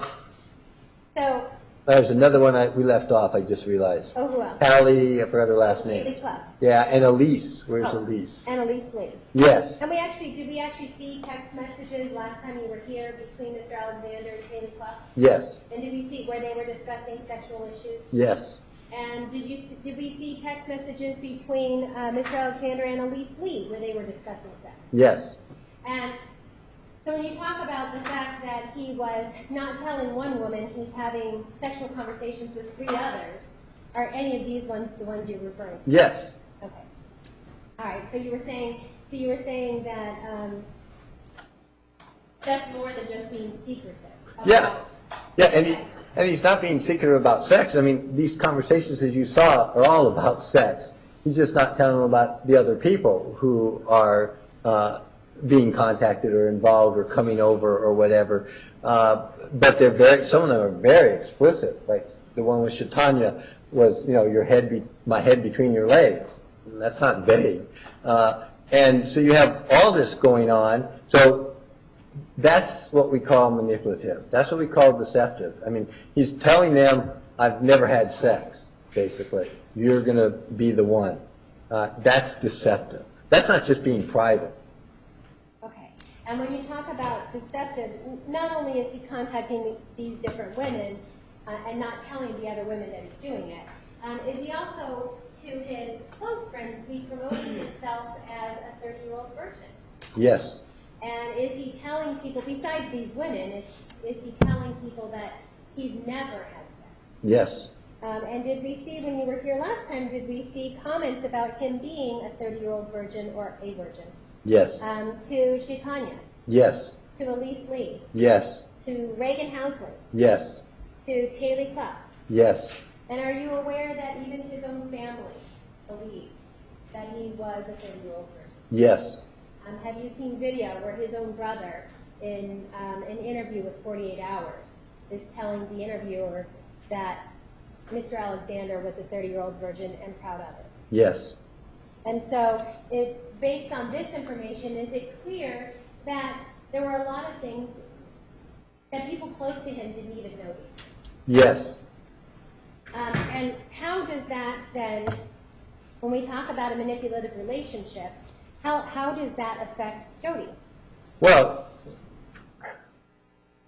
in 2 ways. Okay. One is it's another piece of the puzzle. I mean, it may not affect her directly, she doesn't know it, but it tells us what motivation is going on, what issues are going on, and then is that consistent with the things she's talking Objection about? beyond the scope of the question, how affects the defendant. He was giving me 2 ways.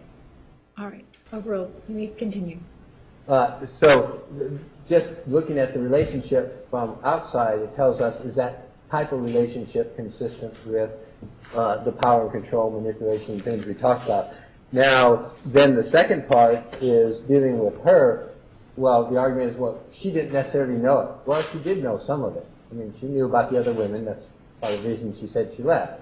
But the other thing is how it's affecting her. And it did affect her. Remember when she first found out in her journals, she said, I was devastated.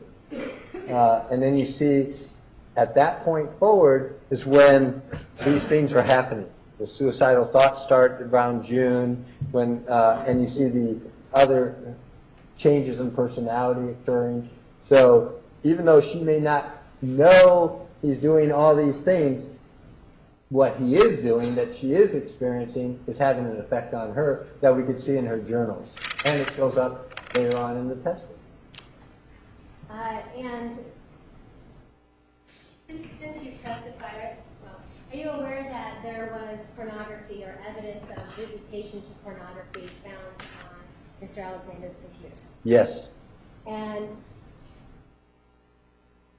how is that relevant to when you're assessing a relationship, whether it's abusive or not, between Jodi and Mr. Alexander? Well, in a couple of ways again. One is we're trying to look at what's going on with the person, the people, when we're not actually having contact, obviously. And then we're looking at it from a corroboration standpoint. In other words, we have a lot of data. We have Jodi's explanations about why she did some things that we don't, you're trying to figure out what sort of fits into that. We have allegations from her about what Mr. Alexander was doing with children. Okay, I haven't seen evidence, but that's what Mr. Martinez spent a lot of time asking me about last time, etc. Then we have this witness who talks about seeing it. And then you have, what's more important is Jodi saying, well, I didn't want him to do other things. If I pleased him, he wouldn't have any other urges. So the deception again is... Objection beyond the scope of the question. How did pornography affect the victim? That's what I was about to say. All right, overruled. You may continue. So the pornography is another area that basically nobody knows about outside talking about it. Witness one, nothing in the records with anybody else even knowing about it.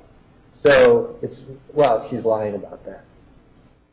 Well, then you find there is pornography. Don't know what kind, don't know whatever, but, well, that's a piece of the puzzle that came out of the blue, in my view, out of the blue, meaning there was no other people talking about that.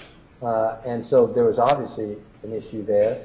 Just, does that mean you go crazy and making conclusions? No, just another piece of the data that fits into the puzzle to try to figure out what's going on. More of those, more corroboration, things start fitting. So it's just, again, you know, what is the main emphasis? What is the main motivation? How important is sex? What happens when you don't have sex? If she doesn't give in to the sex? All those things start playing into the areas of a manipulative relationship, exploitive, sexual abuse from a standpoint of, you know, pressure, etc. And the tests, even though Dr. DeMarti didn't like it, the tests are consistent. Objection. A speculation as to what Dr. DeMarti liked or didn't like. Sustained. Oh, okay. What about the test? But the tests were consistent in her indicating she felt pressured to have sex even if she didn't necessarily want to, or do things she didn't necessarily want to. Didn't mean she didn't do it. Didn't mean that some of the things she didn't want, she said in her journal, she did at times. And it was really nice. It was nice to cuddle. But it also indicates the other. So it's, all these are pieces of the puzzle. When we talk about the pornography, we talk about whether or not a 30-year-old man was having sexual relations with women. Is it important in this particular instance to look at it through the view of the type of religion that Mr. Alexander was? In this case, yes. Why is that important? Well, because in his religion, and with quite a few of the women that he was involved in, sex isn't permitted until you're married. So, in fact, the bishop, I believe, and looking at that, if you have sex, you can lose your temple privileges, which is what we have in the records happened to Mr. Alexander and Deanna Reed from before. If you continue to do it, you could actually be excommunicated from the church, from the religion. And so does that create pressure would that create pressure for somebody who is trying to hide what they're doing, meaning their sexual relationships, trying to hide that because on the outside they're trying to portray themselves as somebody different? Objection, speculation, argument assumes he was hiding. Sustained is phrased. Does it create pressure for somebody to have a religion that does not allow you to do things that you're doing? Can it Can cause it be? pressure? Yes. Yes, it can. And when we look at that type of pressure, does the pressure get greater at the thought that this information could be disclosed? Objection beyond the scope of rebuttal. Approach.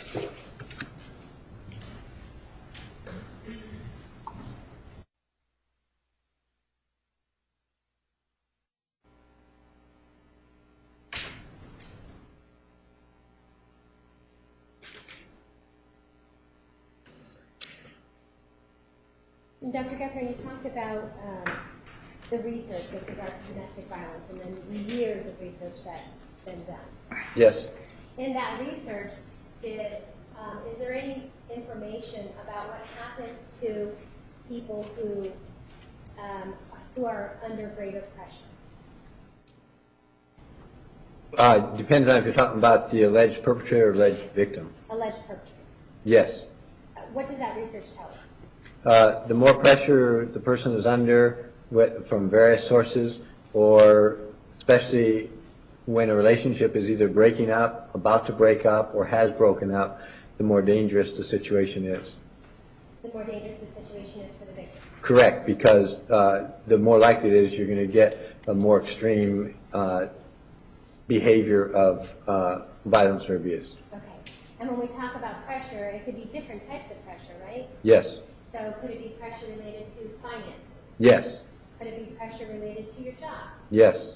Can it be pressure, in this specific instance, related to people finding out things that you don't want them to know?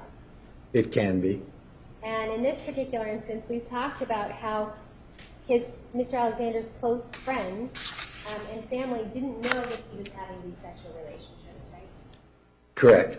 And we talked about how not only did they not know, but he was portraying himself to be the exact opposite, right? Yes. And then this pornography piece is another, as you said, just another piece of the puzzle. Does that create additional pressure if family or close friends were to learn that actually he was viewing pornography on his computer? Yes. And so what does that do overall when we're talking about likelihoods of the relationship being abusive? It increases if there, I need to say that slightly different. If there's no abuse, it doesn't necessarily do anything. Okay. But if you have an abusive relationship, it increases the likelihood of escalation in behaviors. It's in our terminology, the term we end up using is dangerousness. There are actual scales that look at the different ways abuse can be escalated, and when it escalates to certain areas, it is considered a dangerous, potentially lethal situation. Okay.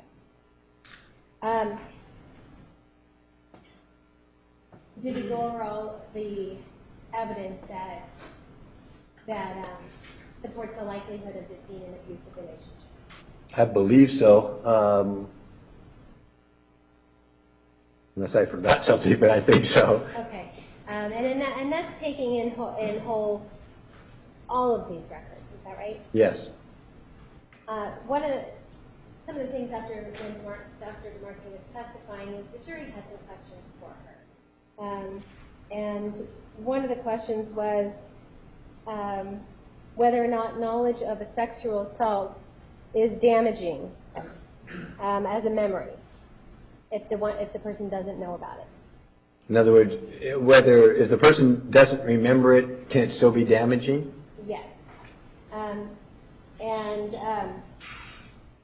Dr. DeMarte's answer was that it would be supportive of evidence of PTSD if they had the memory, but if there's no memory, then it doesn't manifest as PTSD. Do you agree with those statements? No. Why not? Body reacts in a lot of different ways, and there's different levels of memory retrieval. So even if you don't have a conscious memory of an event, but the event happened, then your body can be cued.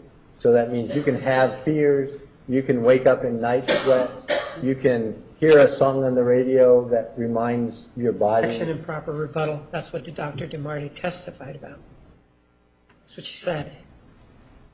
May we approach? Overruled. You may continue. And so that you still can have post-traumatic stress disorder, even if you don't have an exact recall. In fact, we have clients that know about a particular traumatic event because they woke up the next day in a certain state, or somebody told them, and as they start putting the picture together, started having significant post-traumatic stress, realizing what happened to them, even though they don't have a direct memory of it, but the body still remembers. So just because you don't have an exact memory doesn't mean you can't have post-traumatic stress disorder. In fact, dissociation is a key to that. Just like people coming back from combat may have blocked out the actual event, or an explosion or a friend dying or something like that, but they don't have the recall, but they're still suffering symptoms of post-traumatic stress. That's one of the areas of research that we've learned quite a bit about. But same thing for victims of violence or abuse, especially like adult survivors even of childhood abuse who may not recall, but boy, the symptoms are there.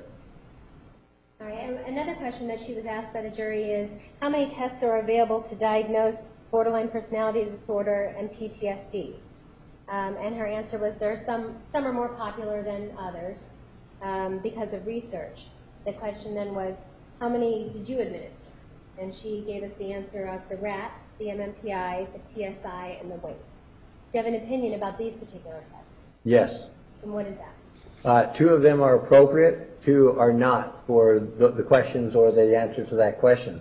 Neither the WAIS nor the RAT have anything to do really with personality, trauma, domestic violence, or any of those things.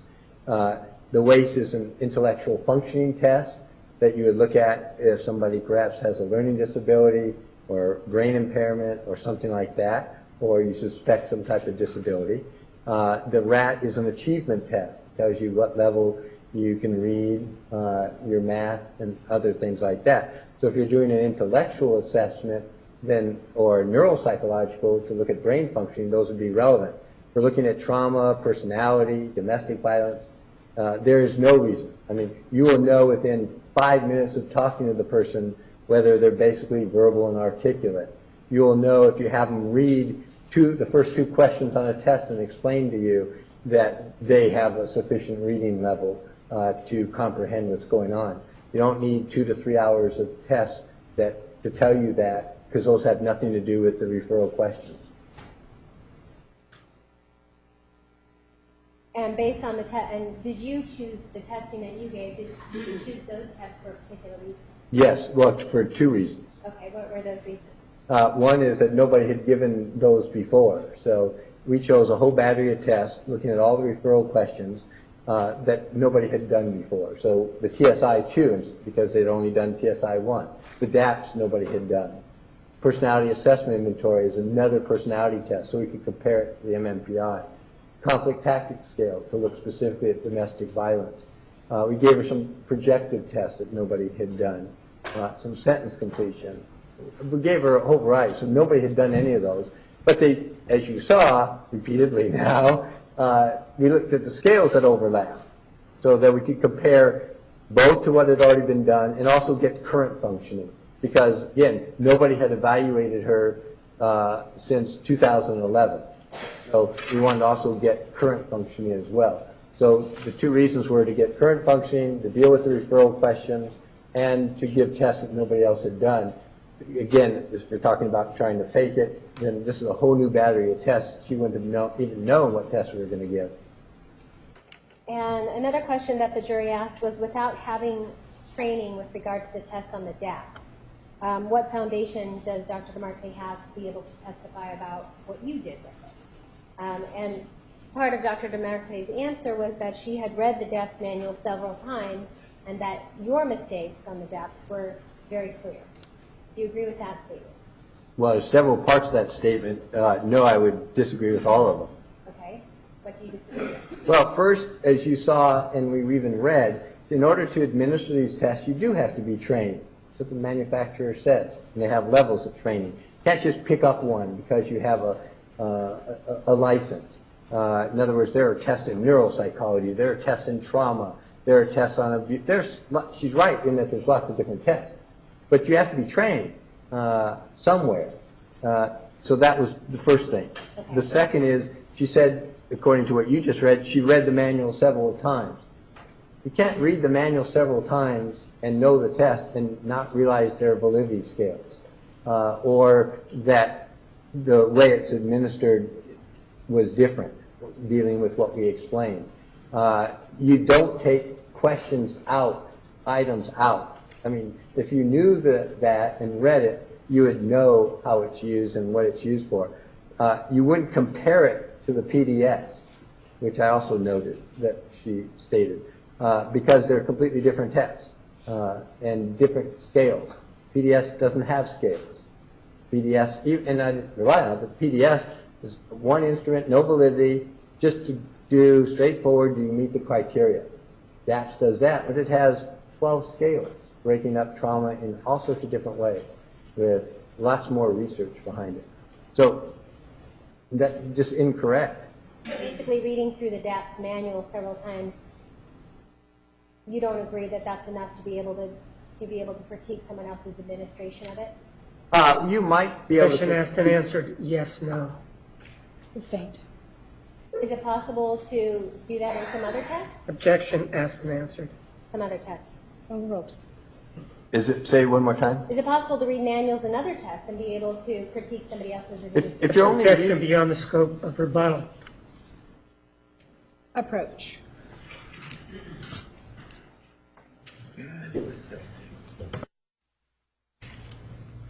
All right, ladies and gentlemen, tomorrow morning, 9:30. 9:30, please remember the admonition. Have a nice evening. You are excused. All right.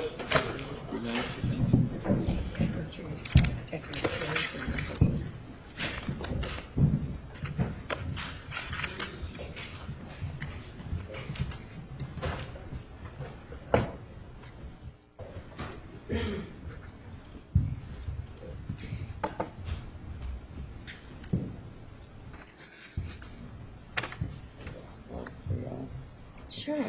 Yeah, sure. I think these two, I don't think I got to you. Oh, you did, I did. Oh, you I did. only have one. Oh, yeah, I can't. Council approach, please. To approach. Two.